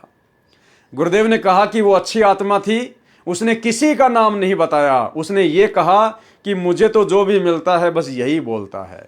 ये कहकर वो रोने लग गई। तो कहाँ वो गणिका बहन और कहाँ वो सरोज बहन, रात और दिन का अंतर भाई और बहनों, रात और दिन का अंतर। तो आगामी समय में आप और हम भाई बहनों ने इस प्रकार से कोई भी गलती इस भक्ति मार्ग पर नहीं करनी है। ये अंतर्यामी भगवान है, अंतर्यामी। हम रोज संध्या आरती में इनके समक्ष खड़े होकर इनकी महिमा में वाणी बोलते हैं कि अंतर्यामी एक तुम आत्म के आधार, और जो तुम छोड़ो हाथ तो मोय कौन उतारे पार। अंतर्यामी से कुछ भी छुपा हुआ नहीं है। जिसके जैसे कर्म है, समय आने पर उसके सामने ऑटोमेटिक आ जाएंगे। हम भगत आपस में निंदा चुगली करके, राग द्वेष ईर्ष्या करके हम क्यों अपने कर्म फोड़ें, हम क्यों अपनी भक्ति बर्बाद करें। तो भाई और बहनों, हमने अपने गुरुदेव पर विश्वास रख के चलना है हर परिस्थिति में। हमारे साथ चाहे कोई कितना ही बुरा क्यों ना करे, आज हमारे साथ में कितना बुरा किया जा रहा है, दास को तो इन सतलोक आश्रम मैनेजमेंट हरियाणा वालों ने जेल तक भिजवा दिया, झूठा मुकदमा लगवा दिया, अनेकों बार मारपीट की, गाली गलौज की तो कोई सीमा ही नहीं। क्या दास ने कभी भी हिसार जेल में अपने गुरुदेव भगवान के पास में इनकी कोई शिकायत भिजवाई? नहीं। दास ने तो अपने मन में भी कभी परमात्मा से इनकी कोई शिकायत नहीं की कि परमेश्वर आप अंतर्यामी हैं, सब कुछ देखने वाले हैं, मेरी तो इच्छा है कि आप इनको क्षमा करें, आप इनको माफ करें, लेकिन परमेश्वर बाकी आपका जैसा भक्ति विधान है वैसा ही होगा। तो भाई और बहनों, हमने निकट भविष्य में इस प्रकार की गलतियां नहीं करनी है। हम सतगुरुदेव भगवान से उपदेश अपने आत्म कल्याण के लिए लेते हैं, भक्ति करने के लिए लेते हैं, एक दूसरे की निंदा चुगली करने के लिए नहीं लेते। हमारे साथ कोई चाहे कितना ही बुरा बर्ताव क्यों ना करें, हमने सहन करना है। साधु वही होता है जो सहन करता है, जो संघर्ष करता है। समय आने पर इस सरोज को बताऊंगा कि निंदा करने का क्या परिणाम होता है। वही प्रतिशोध उस कपटी ने अब आर्य समाजियों के उकसाने पर लिया है। वास्तविकता यह है कि संत रामपाल जी महाराज ने उस ढोंगी के ढोंग का पर्दाफाश करने के लिए भक्ति मार्ग पर शास्त्र अनुकूल तर्क युक्त एक पुस्तक भक्ति और भगवान जो दिसंबर 2005 में लिखी थी, उस पुस्तक में पर्दाफाश होने के पश्चात उसने आर्य समाजियों के उकसाने पर संत रामपाल जी महाराज पर झूठे आरोप लगाए।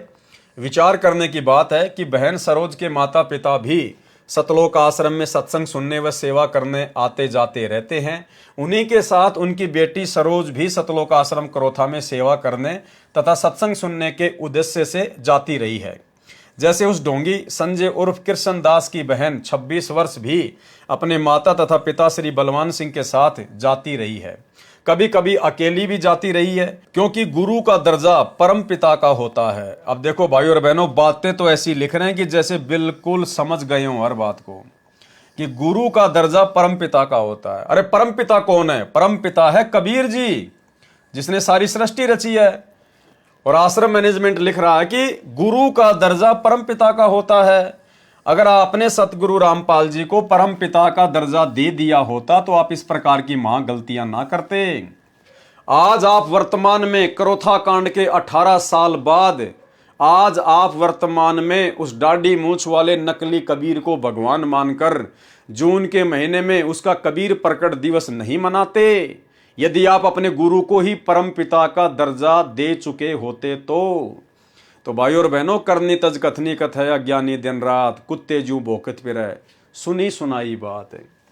क्योंकि गुरु का दर्जा परम पिता का होता है, जहां निसंकोच श्रद्धालु जाते हैं। एक और विचारणीय विषय है कि जिस आश्रम में कई सैकड़ों की संख्या में भगत रहते हों तथा कई सैकड़ों प्रतिदिन उपदेश लेने या दर्शन करने आते हों, और जिस आश्रम से जुड़े श्रद्धालुओं की संख्या लाखों हो, क्या वे सभी मूर्ख हैं और क्या वह एक ढोंगी ही सच्चा है? सतलोक आश्रम बनने के पश्चात सतलोक आश्रम करोथा में संत रामपाल जी महाराज की सगी बहन भी साध्वी बनकर भक्ति करती थी। देखो भाई और बहनों, ये बात भी ज्ञान आधार से बिल्कुल उचित नहीं है। इस भक्ति मार्ग में ऐसा नहीं चलता है भाई और बहनों। सतलोक आश्रम बनने के पश्चात यानी सतलोक आश्रम करोथा सन 2000 के आसपास बन के तैयार हो गया। सतलोक आश्रम बनने के पश्चात सतलोक आश्रम करोथा में संत रामपाल जी महाराज की सगी बहन भी साध्वी बनकर रहती थी। क्या बनकर रहती थी? साध्वी बनकर रहती थी। भाई ये सतगुरु के मार्ग में नहीं चलता है, ये तो आसाराम के मार्ग में चलता है, ओशो के आश्रम में चलता था। भाई संत रामपाल जी की बहन क्यों साध्वी बनकर आश्रम में रहती थी? भाई संत रामपाल जी के मार्ग में तो ऐसा कोई विधान है ही नहीं। संत रामपाल जी तो कहते हैं अपने घर पे बैठकर भक्ति करो, अपने बाल बच्चों के साथ में भक्ति करो। संत रामपाल जी की बहन कोई विधवा तो थी नहीं। संत रामपाल जी की बहन ऐसा तो है ही नहीं कि उसका कोई परिवार नहीं था, उसके कोई बाल बच्चे नहीं थे। उसका परिवार भी था, उसका पति भी था, उसके बाल बच्चे भी थे, अच्छा खासा परिवार भी था। फिर क्यों परमानेंट साध्वी बनकर सतलोक आश्रम करोथा में रहा करती थी? ये है मनमाना आचरण, ये है ज्ञान को आधार ना बना पाने के चलते गलती। अब बताइए, परमानेंट रहा करती थी कि बस अब तो मैं आश्रम में रहूंगी, भक्ति करूंगी और कुछ नहीं। और जब करोथा कांड हुआ तब कहां जाना पड़ा? बताइए। अरे आप तो परमानेंट आश्रम में आई थी ना, साध्वी बनकर भक्ति करती थी ना। साध्वी का मतलब होता है फिर दोबारा अपने घर के दर्शन भी ना करना, दोबारा अपने घर पर ना जाना, उसको कहते हैं साध्वी बनकर किसी आश्रम में रह के भक्ति करना।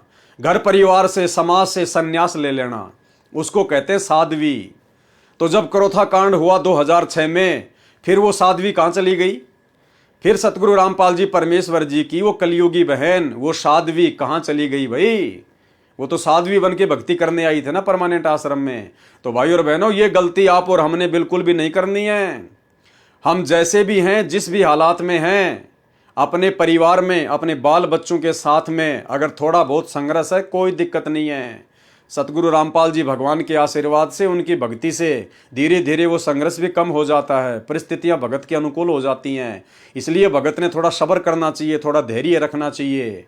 बिल्कुल जोश में आके होश नहीं खो देने चाहिए, जल्दबाजी में कोई फैसला नहीं लेना चाहिए, जैसा कि सतगुरु रामपाल जी परमात्मा की बहन ने ले लिया था। उसके बाद कहाँ चली गई वो साध्वी? जब 2005 का करोथा कांड हुआ, उसके बाद कहाँ चली गई वो साध्वी भाई? वापस उसी घर में जाना पड़ा, वापस उन्हीं बाल बच्चों के पास जाना पड़ा।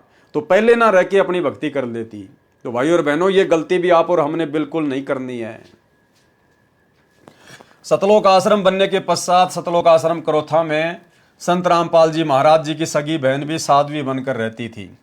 संत रामपाल जी के माता पिता भी आश्रम में भक्ति उद्देश्य से स्थायी रह रहे थे। माता पिता को कोई दिक्कत नहीं है, क्योंकि वो वृद्ध हैं, उनका थोड़ा बहुत समय बचा हुआ था, उनको कोई दिक्कत नहीं है, क्योंकि पास में उनका गांव भी था, वो अपने घर भी जाया करते थे, उसमें कोई दिक्कत नहीं थी। संत रामपाल जी के माता पिता को साधु या साध्वी बन के भक्ति नहीं कर रहे थे, उन्होंने परमानेंट अपने घर को छोड़ नहीं दिया था। क्योंकि यहाँ पर लेखक के द्वारा संत रामपाल जी के मुंह बोले माता पिता के लिए साधु या साध्वी शब्द का प्रयोग नहीं किया गया, लेकिन उनकी बहन के लिए साध्वी शब्द का प्रयोग किया गया है। साध्वी अर्थात जो परमानेंट अपने परिवार को छोड़कर आश्रम में रह के भक्ति करे। क्या ऐसी परिस्थितियों में उस ढोंगी द्वारा लगाया गया झूठा आरोप संभव है? वास्तविकता यह है कि वह ढोंगी केवल आश्रम का भूखा था, उसकी ये दाल नहीं गली। जिस महंत भगत राम जी को अब गुरु बनाकर आश्रम प्राप्त किया है, अब आगे उस गुरुद्रोही हो चुके व्यक्ति कृष्णदास जी के आगामी जीवन के विषय में लिखा जा रहा है।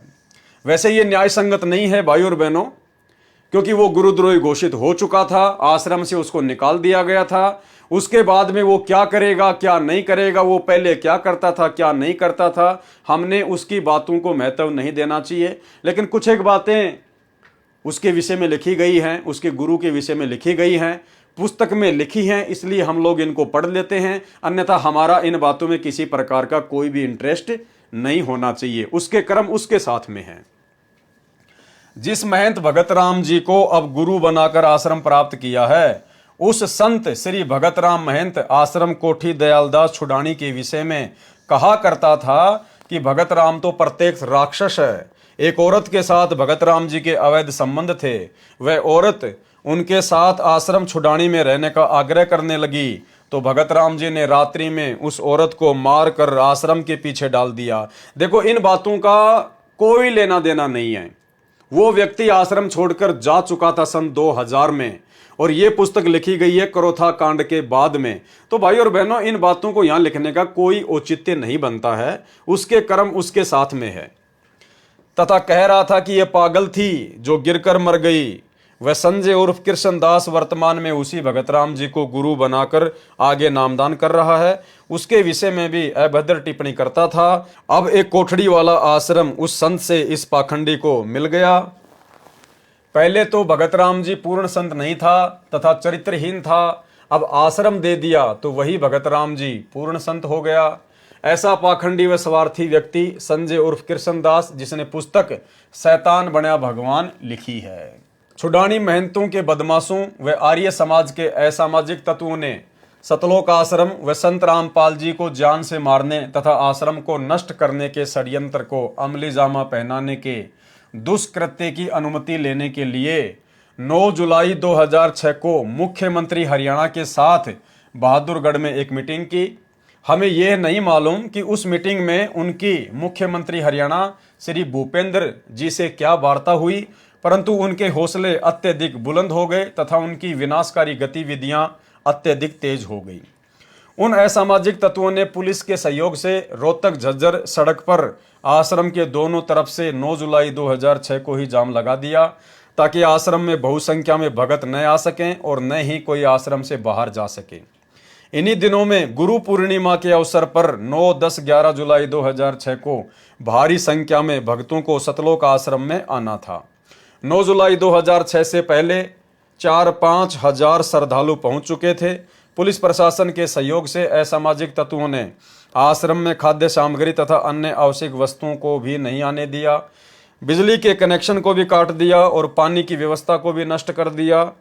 गुरु पूर्णिमा के अवसर पर हजारों शिष्यों ने आना था, लेकिन असामाजिक तत्वों ने पुलिस प्रशासन के सहयोग से आश्रम में नहीं आने दिया। 11 जुलाई 2006 को भी यही स्थिति बनी रही और असामाजिक तत्वों को इकट्ठा किया जाता रहा। इसके साथ ही आश्रम पर आक्रमण करने का प्रबंध भी किया जाता रहा और हथियार, लाठियां, जेड़ियां, देसी कट्टे, पिस्टल, बंदूकें, पेट्रोल बम इत्यादि का इंतजाम किया जाता रहा। 11 जुलाई 2006 की रात को ये असामाजिक तत्व पुलिस की मौजूदगी में लाउड स्पीकर पर धमकी दे रहे हैं कि 12 जुलाई 2006 को आश्रम तथा आश्रम में उपस्थित व्यक्तियों को जला दिया जाएगा, गोलियों से मार दिया जाएगा। भाइयों और बहनों, ये बिल्कुल होना ही होना था, इसमें कोई दो राय नहीं है। काल ने बिल्कुल ऐसा ही करवाना था, क्योंकि ये करोथा आश्रम मैनेजमेंट से संबंधित मुख्य भक्तों की मनमानियों का नतीजा था। सतगुरु रामपाल जी परमात्मा ने अपनी स्व इच्छा से सतलोक आश्रम करोथा को नहीं खोला, नहीं बनाया। आपने देख लिया, लिखा हुआ इसी पुस्तक में भक्तों की सलाह के ऊपर उन्होंने आश्रम ओपन किया था और काल का दाव लगा, ये करोथा कांड हुआ, काल को मौका मिला। तो भाइयों और बहनों, होना यही था जैसा यहां पर लिखा जा रहा है ना, बिल्कुल ऐसा ही होना था। सभी भक्तों को जला दिया जाना था, सैकड़ों भक्तों को मार दिया जाना था, हर प्रकार से तांडव मचाया जाना था। लेकिन भाई समर्थ धरती पर है सतगुरु रामपाल जी, यदि कोई सामान्य संत होते तो भाइयों और बहनों, इनकी हड्डियां भी ढूंढने पर नहीं मिलती अंतिम संस्कार के लिए, और भक्तों की दुर्गति होती वो अलग एक इतिहास बन जाता। लेकिन समर्थ सतगुरुदेव भगवान आश्रम में बैठे हुए थे, जिनकी तरफ किसी का ध्यान नहीं था, जिनसे किसी ने कोई पुकार नहीं की, कोई अरदास नहीं की, और कहीं से सुरक्षा के इंतजाम में सतलोक आश्रम करोथा मैनेजमेंट लगा रहा। एसपी, डीएसपी या अन्य कोई नेता मंत्रियों से ही सुरक्षा की गुहार लगाते रहे। अरे समर्थ के आगे जाके रोते, इनके चरणों में जाके पड़ जाते, अपने गलतियों की भीख मांगते, माफी मांगते, और अंत में भाइयों और बहनों, जो सुरक्षा की वो भी समर्थ ने ही की। 12 जुलाई 2006 को आश्रम तथा आश्रम में उपस्थित व्यक्तियों को जला दिया जाएगा, गोलियों से मार दिया जाएगा।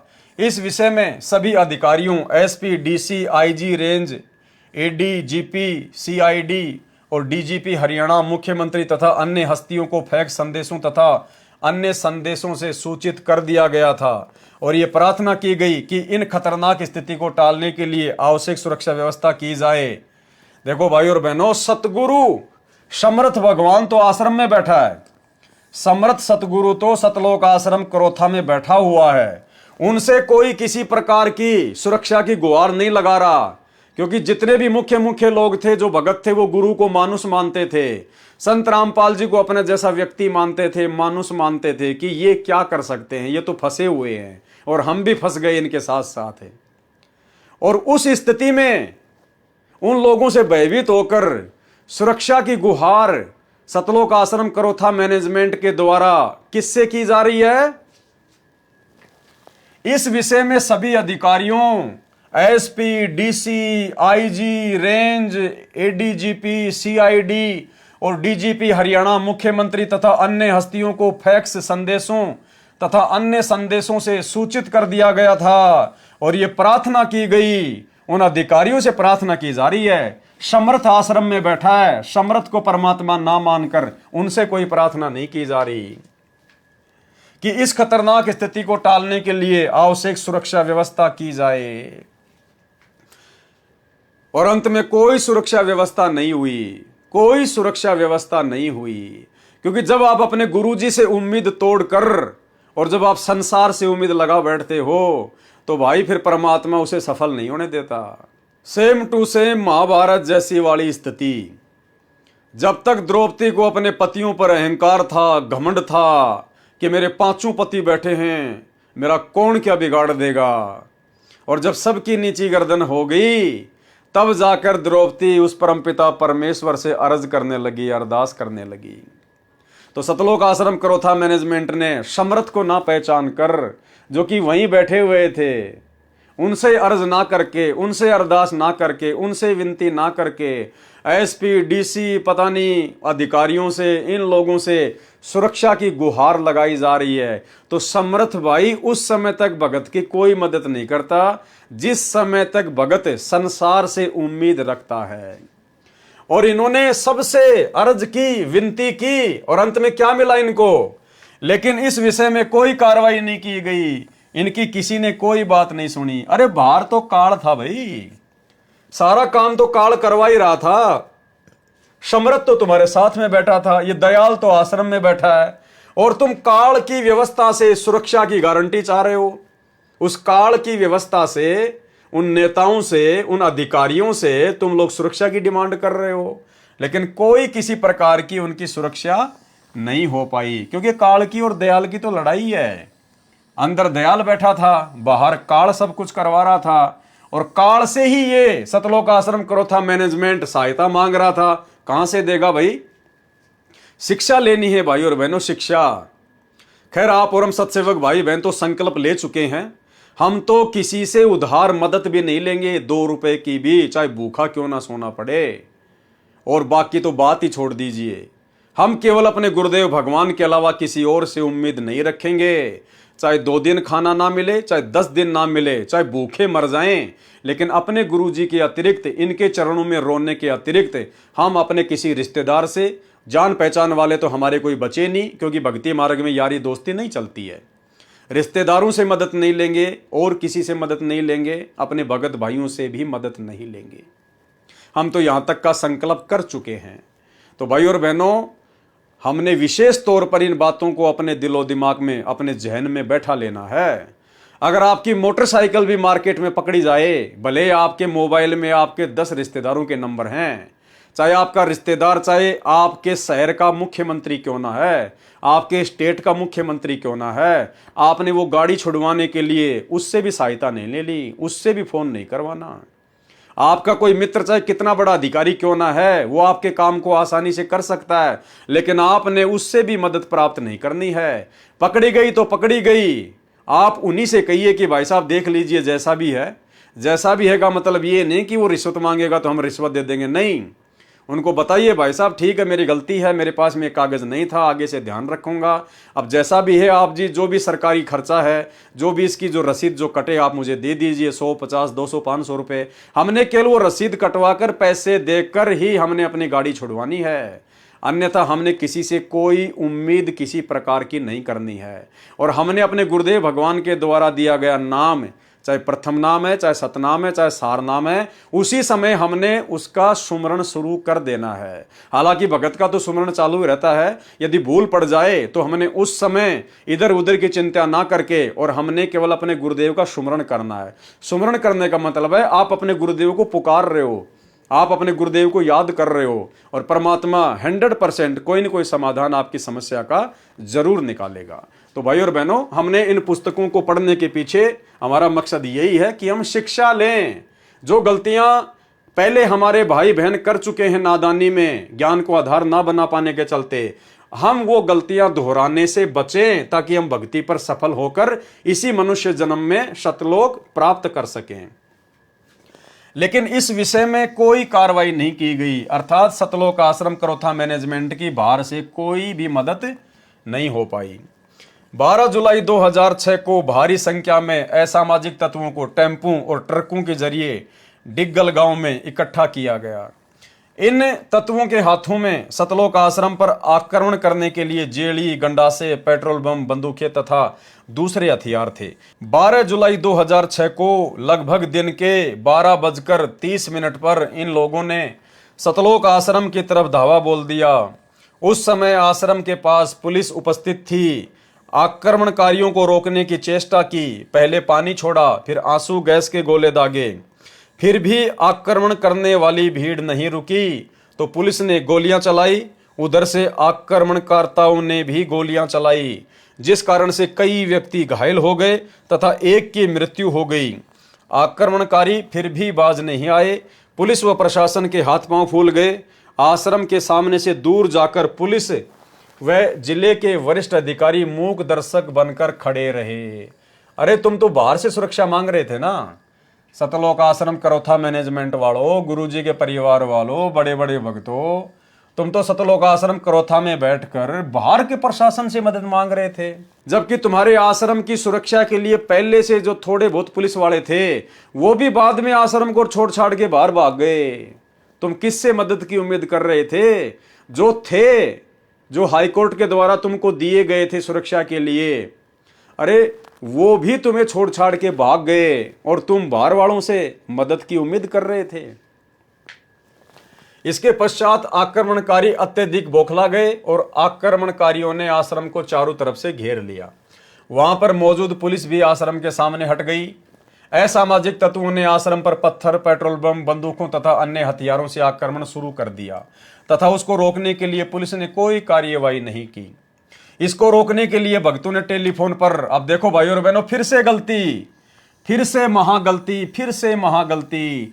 समर्थ के पास में कोई नहीं जा रहा, समर्थ के पास में कोई नहीं जा रहा, समर्थ के ऊपर कोई विश्वास नहीं कर रहा। बाहर से मदद ली जा रही है, बाहर से मदद ली जा रही है। उसके बाद क्या किया सतलोक आश्रम करोथा मैनेजमेंट ने? इसको रोकने के लिए भक्तों ने टेलीफोन पर जिला उपायुक्त व पुलिस अधीक्षक से भी प्रार्थना की। अपने गुरुजी से कोई प्रार्थना नहीं कर रहा, अपने गुरुजी से कोई प्रार्थना नहीं कर रहा। अरे लेके माड़ा बैठ जाते आश्रम में, जब समर्थ बैठा है, जब धनी बैठा है, तो तुम्हें किस चीज की चिंता है मेरे भाई? लेकिन उस समय कोई भी इनको समर्थ नहीं मानता था, कोई भी इनको भगवान नहीं मानता था, पूर्ण संत नहीं मानता था। और यही कारण है भाई और बहनों, जब आप ज्ञान को आधार बनाकर भक्ति नहीं करते हैं तो आपको गुरु में मानुष के अलावा कुछ भी दिखाई नहीं देता है। इसको रोकने के लिए भक्तों ने टेलीफोन पर जिला उपायुक्त व पुलिस अधीक्षक से प्रार्थना की, लेकिन उन्होंने कुछ नहीं किया। अरे जो समर्थ चाहेगा वो होगा भाई, सतगुरु जो चाहे सो कर ही। जब तक ये नहीं चाहेगा तुम्हारी मदद के लिए कोई नहीं आ सकता, कोई भी। ये समर्थ बैठा है, ये तुम्हारी परीक्षा चल रही थी, ये तुम्हारे विवेक की, तुम्हारे धैर्य की, तुम्हारे विश्वास की परीक्षा थी। समर्थ 1994 से ज्ञान दे रहा था, 2006 में करोथा कांड हुआ। अरे 10-12 वर्षों के बाद में समर्थ तुम्हारी परीक्षा ले रहा था इतना ज्ञान देकर कि तुम्हें अपने गुरु पर विश्वास है या नहीं है, इनकी समर्थता पर विश्वास है या नहीं है। लेकिन इनके ऊपर विश्वास ना करके और बाहर प्रशासन से ही सुरक्षा की गुहार लगाई जा रही है। भाई और बहनों, जिंदगी में गलती मत कर देना। जिंदगी में चाहे कितनी भी बड़ी से बड़ी समस्या क्यों ना आए, एक छोटा सा सत्संग सुनाता हूं गुरुदेव का 40 सेकंड का। गुरुदेव कहते हैं चाहे कितनी भयंकर से भयंकर समस्या क्यों ना आवे, कि बस सब कुछ बर्बाद होने वाला है, कति सर्वनाश होने वाला है। अगर ऐसी भी आपके सामने कोई परिस्थिति पैदा हो जाए तो भी गुरुदेव भगवान कहते हैं कि अपने गुरु पर विश्वास करना। वो परिस्थितियां ऐसे टल जाएंगी जैसे बादलों को हवा उड़ा ले जाती है। तो हमने केवल अपने गुरु पर विश्वास करना है भाई और बहनों। ये पुस्तक पढ़ने का मकसद गुरुदेव के आशीर्वाद से केवल इतना ही है कि जो गलतियां भक्ति मार्ग पर गुरु को मानुष मानकर आप और हमारे से पहले हमारे गुरु भाई बहन कर चुके हैं, वो गलतियां हम निकट भविष्य में करने से बचें, अन्यथा सतलोक से वंचित रह जाएंगे। केवल फॉर्मेलिटी हो जाएगी, फॉर्मेलिटी। अपने आत्मा हमारा इतना दिल कमजोर हो चुका है कि हम वहां तक बुद्धि उठती नहीं ना, दिल डटता कि हम भगवान पर इतना विश्वास कर सके। जैसे कहते हैं कि तुलसी बेरुआ बाग में सीचत भी मुरझावे, राम भरोसे जो रहे वो पर्वत पर लहरावे। बगीचे के अंदर बूटा लगा दिया, पौधा लगा दिया, सिंचाई करते करते खत्म हो जाता है, मुरझा जाता है। राम भरोसे पर्वत के ऊपर कोई संभालने वाला नहीं, कोई सिंचाई करनिया नहीं। कहते राम भरोसे जो रहे पर्वत पर लहरावे। तो हमारा इतनी बुद्धि उठती नहीं, लेकिन इसको उठाने का ये प्रोसीजर है। एक दिन ऐसी दृढ़ता होगी आपके अंदर, जो सर्वनाश होता दिखा आपने, आप दृढ़ रहना भगवान के ऊपर। फिर देखना ऐसा बादल टल जाएगा दुख का, तो सोच भी नहीं सकते आप। इसको रोकने के लिए भक्तों ने टेलीफोन पर जिला उपायुक्त व पुलिस अधीक्षक से भी प्रार्थना की, लेकिन उन्होंने कुछ नहीं किया। अपने को चारों तरफ से घिरा देखकर और आश्रम के अंदर मौजूद औरतों, बच्चों और बूढ़ों की सुरक्षा को ध्यान में रखते हुए और आत्मरक्षा को ध्यान में रखते हुए, देखो भाई, अपनी रक्षा के जिम्मेदार भगत ही बने हुए थे। आत्मरक्षा को ध्यान में रखते हुए, यानी आत्मरक्षा सतगुरु नहीं करेगा, कोई विश्वास नहीं किसी प्रकार का, कोई ज्ञान आधार नहीं। आश्रम के अंदर मौजूद औरतों, बच्चों और बूढ़ों की सुरक्षा को ध्यान में रखते हुए और आत्मरक्षा को ध्यान में रखते हुए आक्रमणकारियों को खदेड़ने के मकसद से आश्रम के सुरक्षा दस्ते ने हवाई फायर किए। आश्रम का सुरक्षा दस्ता यानी आश्रम के मुख्य सेवादार जो गुरुजी के बॉडीगार्ड बन के घूमते थे, उन्होंने अपनी आत्मरक्षा के लिए, अपनी खुद की रक्षा के लिए, बच्चों और महिलाओं की रक्षा के लिए उन्होंने कोई भी चारा ना देखकर और हवा में फायर करने शुरू कर दिए। अरे भाई, जब आश्रम में दुनिया की सबसे बड़ी तोप बैठी है, जब आश्रम में सबसे बड़ी मिसाइल बैठी है, उसकी तरफ किसी का ध्यान नहीं है। देखो, ये होता है गुरु को मानुस मानना। बंदूकों पर विश्वास कर लिया, हवाई फायर करनी शुरू कर दी कि हो सकता है बंदूक के शोर से डर के आक्रमणकारी भाग जाएं। अरे उनके पास में सैकड़ों बंदूक है, तुम खुद लिख रहे हो, गंडासे, जेलियां, बंदूक, पेट्रोल बम और अन्य हथियार तुम खुद लिख रहे हो, और तुम्हारे पास आश्रम में 2, 4, 5 बंदूकें होंगी और उनके पास में सैकड़ों बंदूकें, तो क्या हवाई फायर करके तुम बच जाओगे? देखो, ये होता बेबुद्धि का काम भाई और बहनों, बेबुद्धि का काम। ये तो समर्थ था, इसलिए भाई और बहनों बात दबी की दबी रह गई, अन्यथा उस बंदूक को लेके भी ना जाने कितने मुकदमे गुरुदेव पर लगते। ये तो परमात्मा ने व्यवस्था ऐसी कर दी कि ये लेबोरेटरी शुरू हो गई, जांच हो जाती है कि कौन सी बंदूक से मरे, कौन सी बंदूक से नहीं मरे। अन्यथा उस हवाई फायर को लेकर भी ना जाने कितने मुकदमे संत रामपाल जी पे लगा दिए जाते। जितने भी लोग मरे होंगे, घायल हुए होंगे, सारे के सारे इल्जाम आश्रम पे लगा दिए जाते कि आश्रम वालों की बंदूकों से मरा है, आश्रम वालों की बंदूकों से घायल हुए हैं।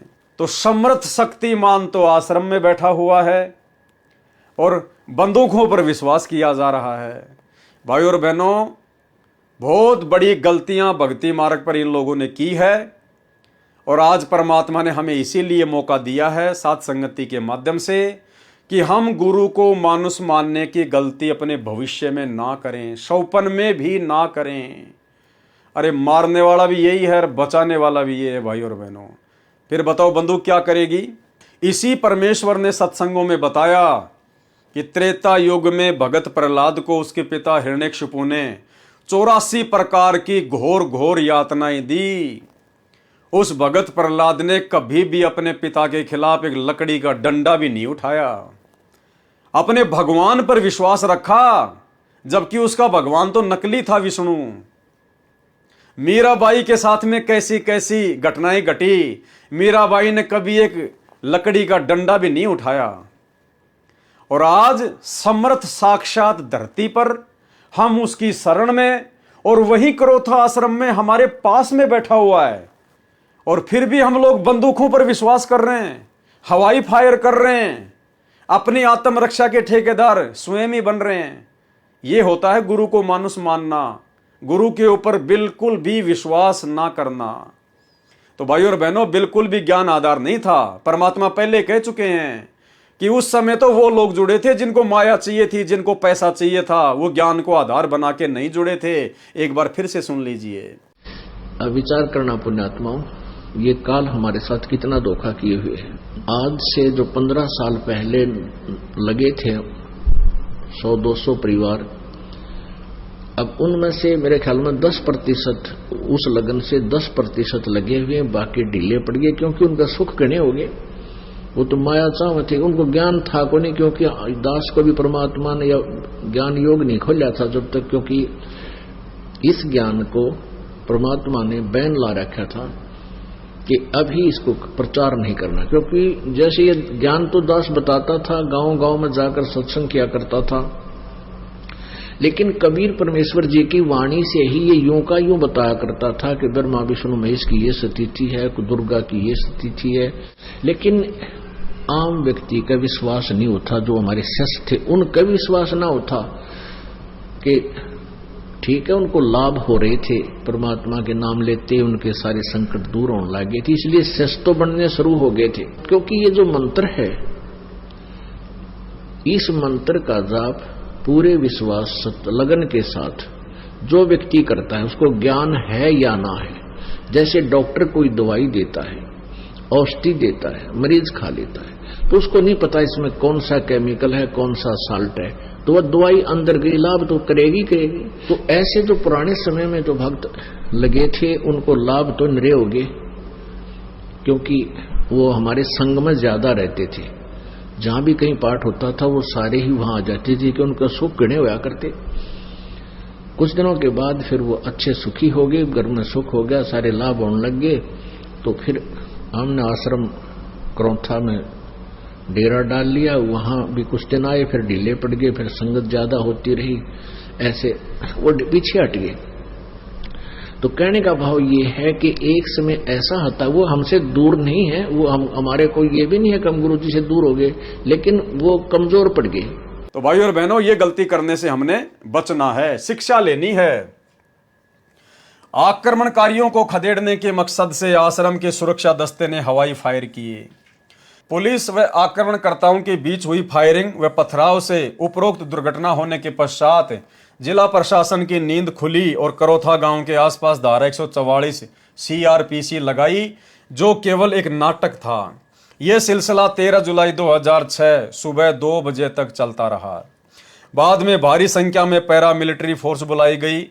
प्रारंभ में तो आश्रम के भक्तों ने यही समझा कि यह सारी कार्रवाई उनकी और आश्रम की सुरक्षा के लिए की जा रही है, लेकिन उनको यह देखकर हैरानी हुई कि ये सारे इंतजाम आश्रम को खाली करवाने तथा संत रामपाल जी और भक्तों को गिरफ्तार करने के लिए किया जा रहा है।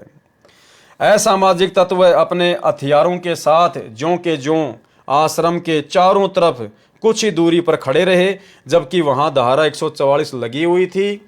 उन शरारती तत्वों के खिलाफ कोई कार्रवाई नहीं की गई। भैया, लड़ाई इस दयाल और 21 ब्रह्मांड के स्वामी काल के बीच में चल रही है। किसके बीच में? दयाल कबीर परमात्मा सतगुरु रामपाल जी और काल के बीच में चल रही थी। तो भाई, तुम्हें सुरक्षा कहां से मिलेगी काल के द्वारा? या तो सारी व्यवस्था काल की है, और न ही उनके खिलाफ आश्रम पर आक्रमण करने के लिए कोई FIR दर्ज की गई। अरे भाई, गुरुजी ने यही तो बताया। और क्या बता रहे थे गुरुजी सत्संगों में कि निरंजन धन तेरा दरबार, या तनिक ना न्याय विचार।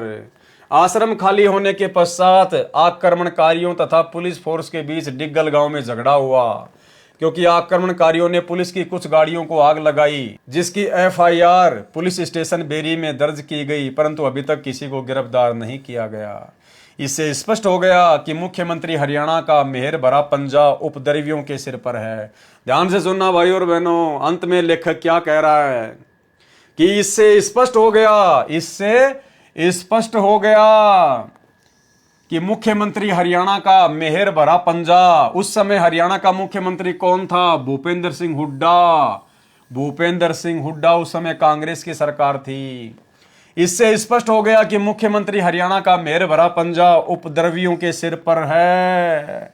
और भाई और बहनों, बरवाला कांड के बाद 2019 में जिस भूपेंद्र हुड्डा के संरक्षण में करौथा कांड हुआ, संत रामपाल जी को और उनके फॉलोवर्स को जो है बदनाम किया गया, परेशान किया गया, आश्रम को उजाड़ दिया गया, उसी भूपेंद्र सिंह हुड्डा को सतलोक आश्रम मैनेजमेंट हरियाणा ने, गुरुदेव के परिवार ने, राष्ट्रीय समाज सेवा समिति वालों ने सन 2019 में भगत समाज को पीला पर्चा दिखाकर, गुरुदेव का आदेश बताकर उसी भूपेंद्र सिंह हुड्डा को जिताने के लिए कमर तोड़ मेहनत की गई।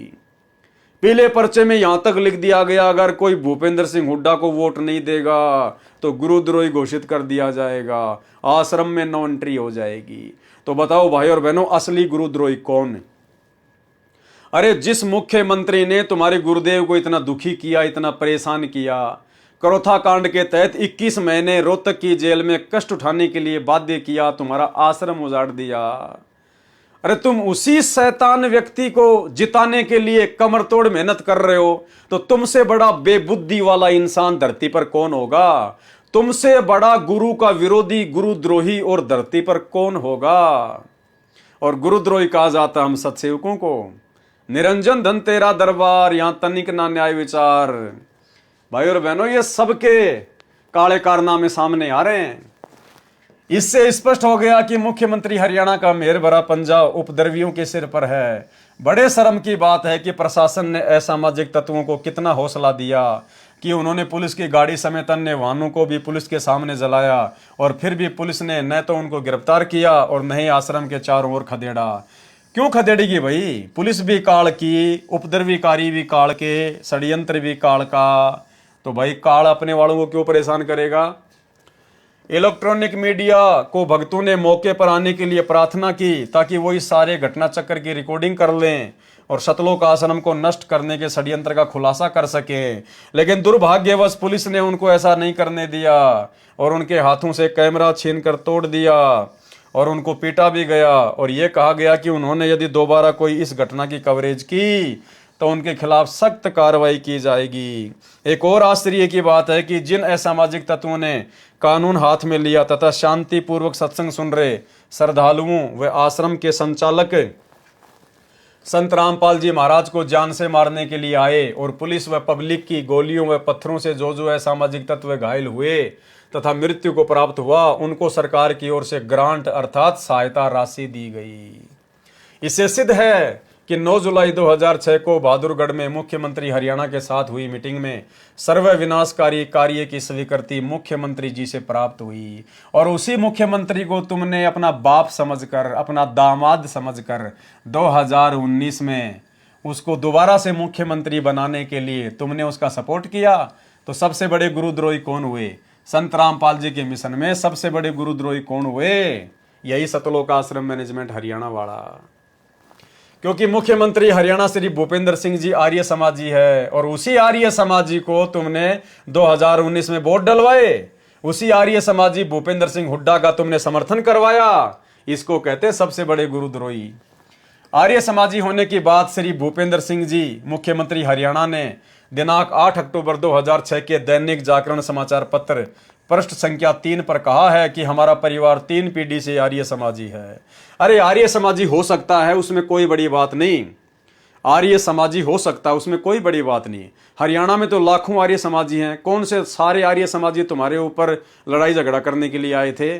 आर्य समाजियों को दोष नहीं है। आर्य समाजियों के मुख्य व्यक्ति वो आर्य प्रतिनिधि सभा के मुख्य आचार्य और उनका खुलेआम सहयोग करने वाले वहां के मुख्यमंत्री भूपेंद्र सिंह हुड्डा, जो कि आर्य समाजी है। ऐसे लोगों के विषय में हम बात कर रहे हैं। जब तुम्हारी आंखों के सामने प्रत्यक्ष हो गया कि आर्य समाजी भूपेंद्र सिंह हुड्डा ने उन उपद्रवकारियों का सहयोग दिया, उसके बावजूद भी तुमने उसी को 2019 में वोट डलवाए। तुमने उसी की सरकार तुमने बनवाना चाहिए। तुमने उसी सतगुरु रामपाल जी भगवान के परम विरोधी भूपेंद्र सिंह हुड्डा को तुमने वोट डलवाए, संगत से तुमने उनका समर्थन करवाया।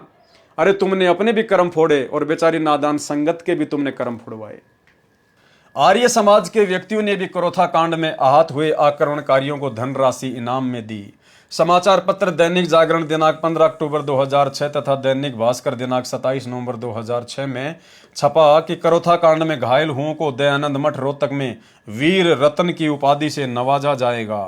वैसा ही किया गया। और समाचार पत्र दैनिक ट्रिब्यून दिनांक 25 जनवरी 2007 में लिखा है कि करोथा कांड में भाग लेने वाले व्यक्ति जो पहले सम्मानित नहीं हो पाए, वे 31 जनवरी 2007 को बलदेव भवन दयानंद मठ रोहतक में आर्य प्रतिनिधि सभा के प्रधान आचार्य बलदेव की अध्यक्षता में सम्मानित किया जाएगा। 24 सितंबर 2006, 26 नवंबर 2006 तथा 31 दिसंबर 2006 को भी करोथा कांड में भाग लेने वाले आचार्य बलदेव की अध्यक्षता में सम्मानित किए गए थे।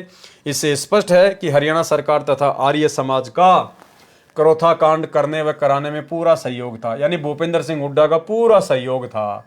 उसके बावजूद भी तुमने 2019 में उसको अपना दामाद बनाकर, उसको अपना बाप बनाकर और तुमने फिर से उसी की सरकार बनवानी चाहिए। जब रक्षक ही भक्षक हो गए तो गरीब जनता का क्या बनेगा? क्या आश्रम में जाने वाले भारत देश के नागरिक व हरियाणा के वासी नहीं हैं?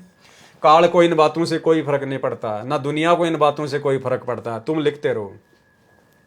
यदि करोथा कांड को 2 गुटों का झगड़ा माना जाए तो भी 1 गुट वालों को ग्रांट देना भी सरकार की भूमिका पर अमिट दाग है। 13 जुलाई 2006 सुबह लगभग 2:30 बजे पुलिस द्वारा आश्रम को जबरदस्ती खाली करवाया गया और संत रामपाल जी और उनके कई अनुयायियों को गिरफ्तार कर लिया गया। हालांकि जिला प्रशासन ने खाली करवाते वक्त ये वादा किया था कि जो अनुयायी जहां जाना चाहेगा उसे उसी स्थान पर बसों द्वारा भेजा जाएगा। जिला प्रशासन ने यह भी वादा किया था कि संत रामपाल जी और उनके सभी सेवकों को सतलोक आश्रम बरवाला में भेजा जाएगा, लेकिन ऐसा न करके संत रामपाल जी महाराज व उनके कुछ श्रद्धालुओं को गिरफ्तार करके पुलिस स्टेशन में ले जाया गया व अन्य श्रद्धालुओं को रोहतक व पानीपत बस स्टैंड पर छोड़ दिया गया। ये सारी प्रक्रिया इलेक्ट्रॉनिक मीडिया के नोटिस में नहीं आने दी गई और बाद में मीडिया को गलत और बदनामी भरी सूचनाओं से अवगत करवाया गया। जिला प्रशासन ने गैर कानूनी ढंग से आश्रम में 145 CRPC में अटैच करके अपने नियंत्रण में ले लिया और किसी भी भगत को उसके बाद आश्रम तक नहीं पहुंचने दिया। तभी से छुड़ानी आश्रम, आर्य समाजी तथा अन्य असामाजिक तत्वों का इतना हौसला बढ़ गया कि उन्होंने संत रामपाल जी, उनके अनुयायी और आश्रम के विरुद्ध चरित्र हनन और बदनाम करने वाली अश्लील गलत कहानियां बनाकर समाचार पत्रों तथा अन्य प्रिंट मीडिया से छपवाई है और मीडिया भी बिना तथ्यों की जांच किए इन शरारतपूर्ण खबरों को छापता रहा। कुछ समाचार पुलिस तथा प्रशासन के स्रोतों से भी छपे हैं जो कि प्रशासन द्वारा आम पब्लिक को गुमराह करने के लिए छपवाए गए हैं, लेकिन बाद में अपने बचाव के लिए उनको नकारा भी है और कहा है कि आश्रम में ऐसी कोई आपत्तिजनक वस्तु नहीं मिली। जो अनुयायी गिरफ्तार नहीं हुए उनको प्रेस से नहीं मिलने दिया गया और जिन्होंने मिलने का प्रयास किया उनको पुलिस ने गिरफ्तार किया। पुलिस प्रशासन व असामाजिक तत्व सरकार की सह पर संत रामपाल जी के शिष्यों को अभी भी परेशान कर रहे हैं और जो भी भगत कचहरी या अन्य स्थानों पर मिलता है उसको असामाजिक तत्वों द्वारा पुलिस की मौजूदगी में पीटा जाता है। प्रशासन मूक दर्शक बनना रहता है और उनके विरुद्ध कोई कार्रवाई नहीं कर रहा, जबकि धारा 144 लगाने का ऐलान हो चुका है। अब ये सब कुछ क्यों हुआ भाई और बहनों? सब कुछ क्यों हुआ? गुरु को मानुष मानने के चलते जो जमीन सतगुरु रामपाल जी परमात्मा की आज्ञा के बिना, उनके आदेश के बिना, उनसे अनुमति प्रदान किए बिना सतलोक आश्रम करोथा मैनेजमेंट ने जो जमीन दान में ली, उसी जमीन के ऊपर आगे चल के लफड़ा हुआ। इन्होंने उस जमीन के बारे में ज्यादा बातें नहीं लिखी। उसी जमीन को लेकर फिर आर्य समाजियों को मौका मिल गया आश्रम के ऊपर धावा बोलने के लिए। भाई क्यों तुम लोगों ने जबरदस्ती अपने गुरुदेव भगवान को सलाह दे के सतलोक आश्रम करोथा खुलवाया? अरे गुरुदेव भगवान तो गांव गांव जाकर, नगर नगर जाकर टेंट लगाकर 3-3 दिन का पाठ करके अपना प्रचार करना रहे थे। अगर गुरुदेव ने आश्रम खोलना होता, इनको आवश्यकता होती, तो गुरुदेव तो समर्थ है भाई, ये तुम्हें बोल देते कि बच्चों आश्रम का इंतजाम करो। लेकिन तुम लोगों ने 1.5 शाणे बनकर गुरु को सलाह दे दी अर्जुन और सरजुन की तरह, और वही जीव के द्वारा सतगुरु को दी गई सलाह फिर आगे चलकर करोथा कांड का रूप धारण कर लेती है। आप भक्तों की नादानियों के चलते आप खुद तो परेशान हुए संगत को भी परमात्मा से दूर किया और परमात्मा सतगुरु रामपाल जी भगवान को भी काल के साथ किए गए एग्रीमेंट के अनुसार 21 महीने रोहतक जेल में बैठने के लिए बाध्य किया गया। तो भाई और बहनों, हमने सतगुरु के काम में कभी भी कोई टांग नहीं अड़ानी चाहिए, ये हमने शिक्षा लेनी है।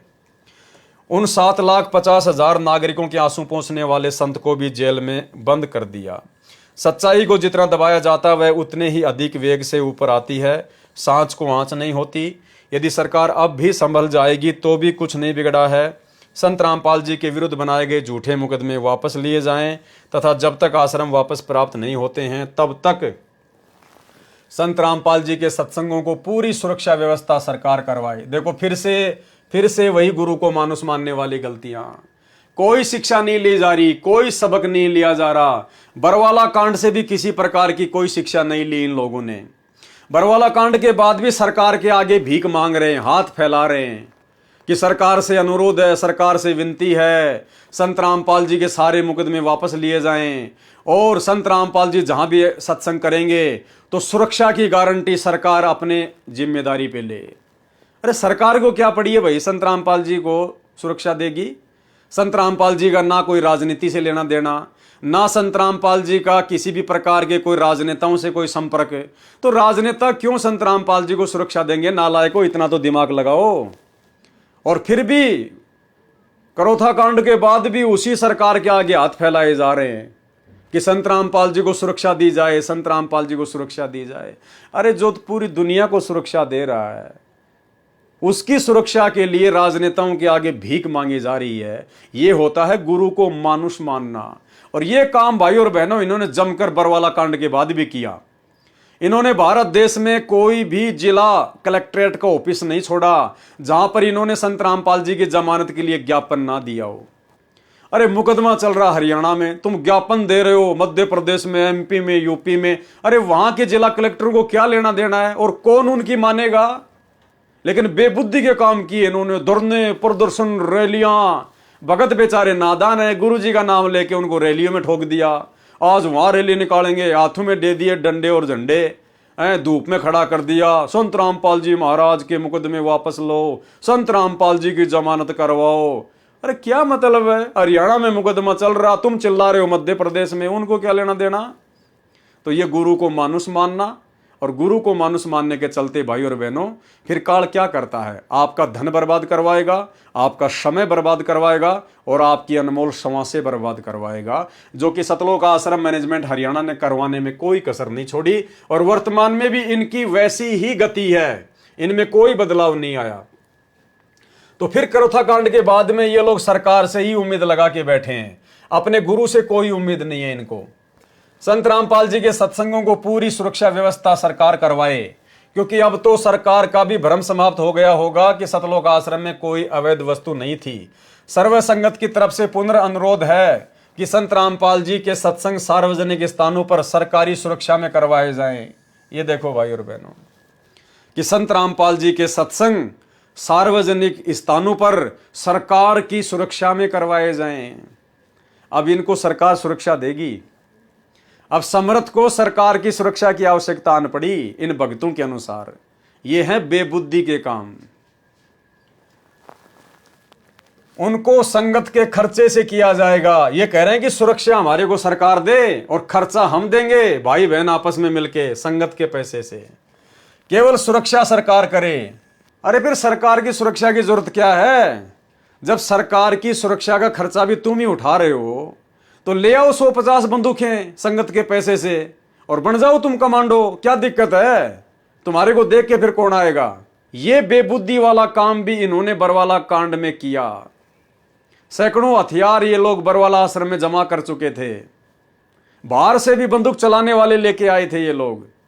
दास तो वहां था, मुझे तो पता है।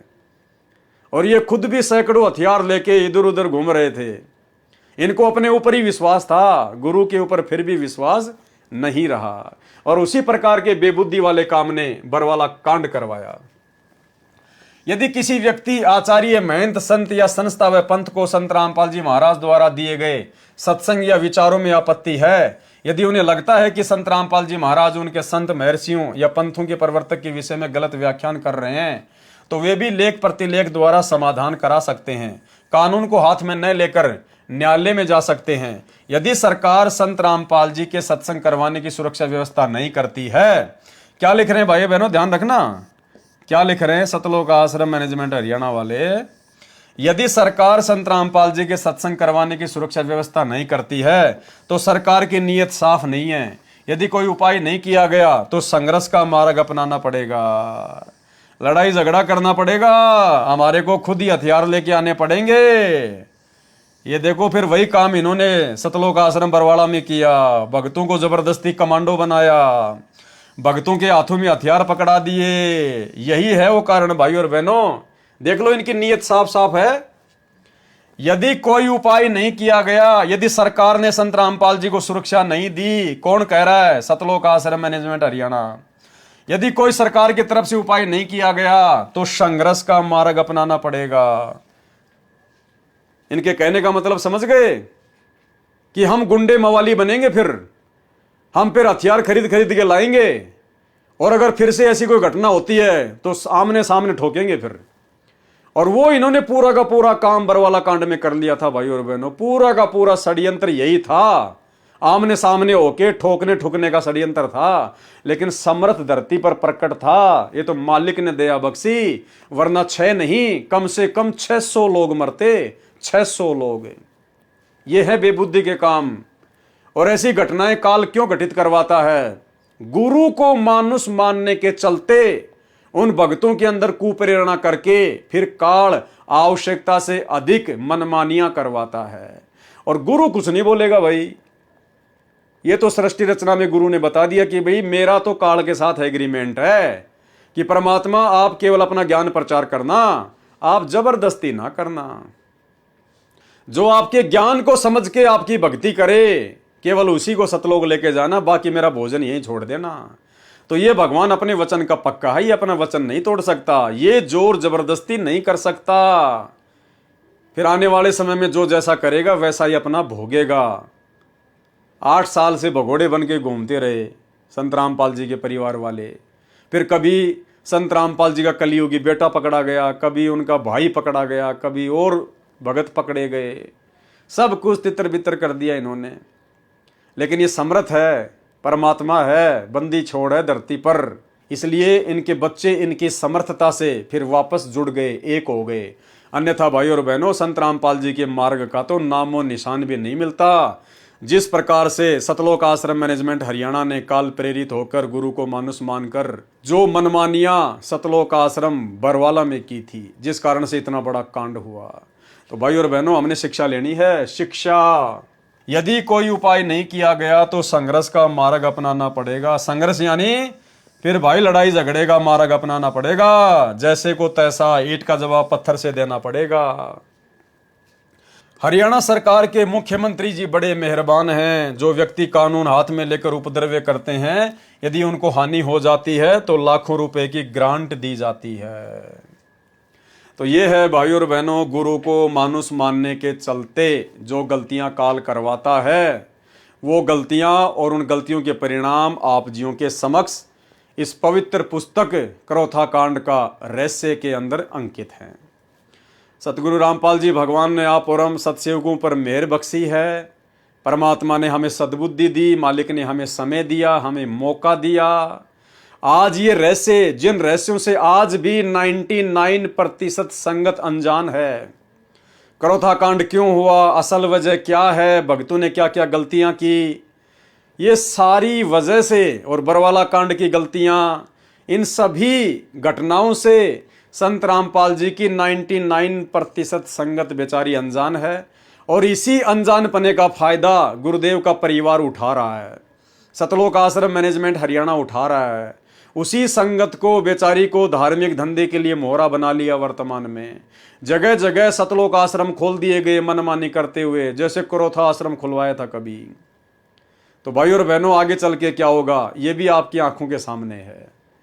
जब पहली वाली मनमानियों के कारण ऐसा हुआ, तो वर्तमान में जो मनमानियां की जा रही है उनका क्या परिणाम निकलेगा, और क्या परिणाम इस नादान संगत को भुगतना पड़ेगा, और क्या परिणाम गुरुदेव के परिवार को भुगतना पड़ेगा, इस मैनेजमेंट को भुगतना पड़ेगा। खैर, इनके कर्म इनके साथ में है। हमें तो वर्तमान में इन सब चीजों को आधार बनाकर स्वयं को इस भक्ति मार्ग पर सावधान करके चलना है। हमने केवल इतना ही करना है, बाकी तो मालिक का विधान है, समय आने पे पूरा अवश्य होगा। जो जैसा करेगा, जिसकी जैसी करनी है, स्वयं ने ही भरनी है।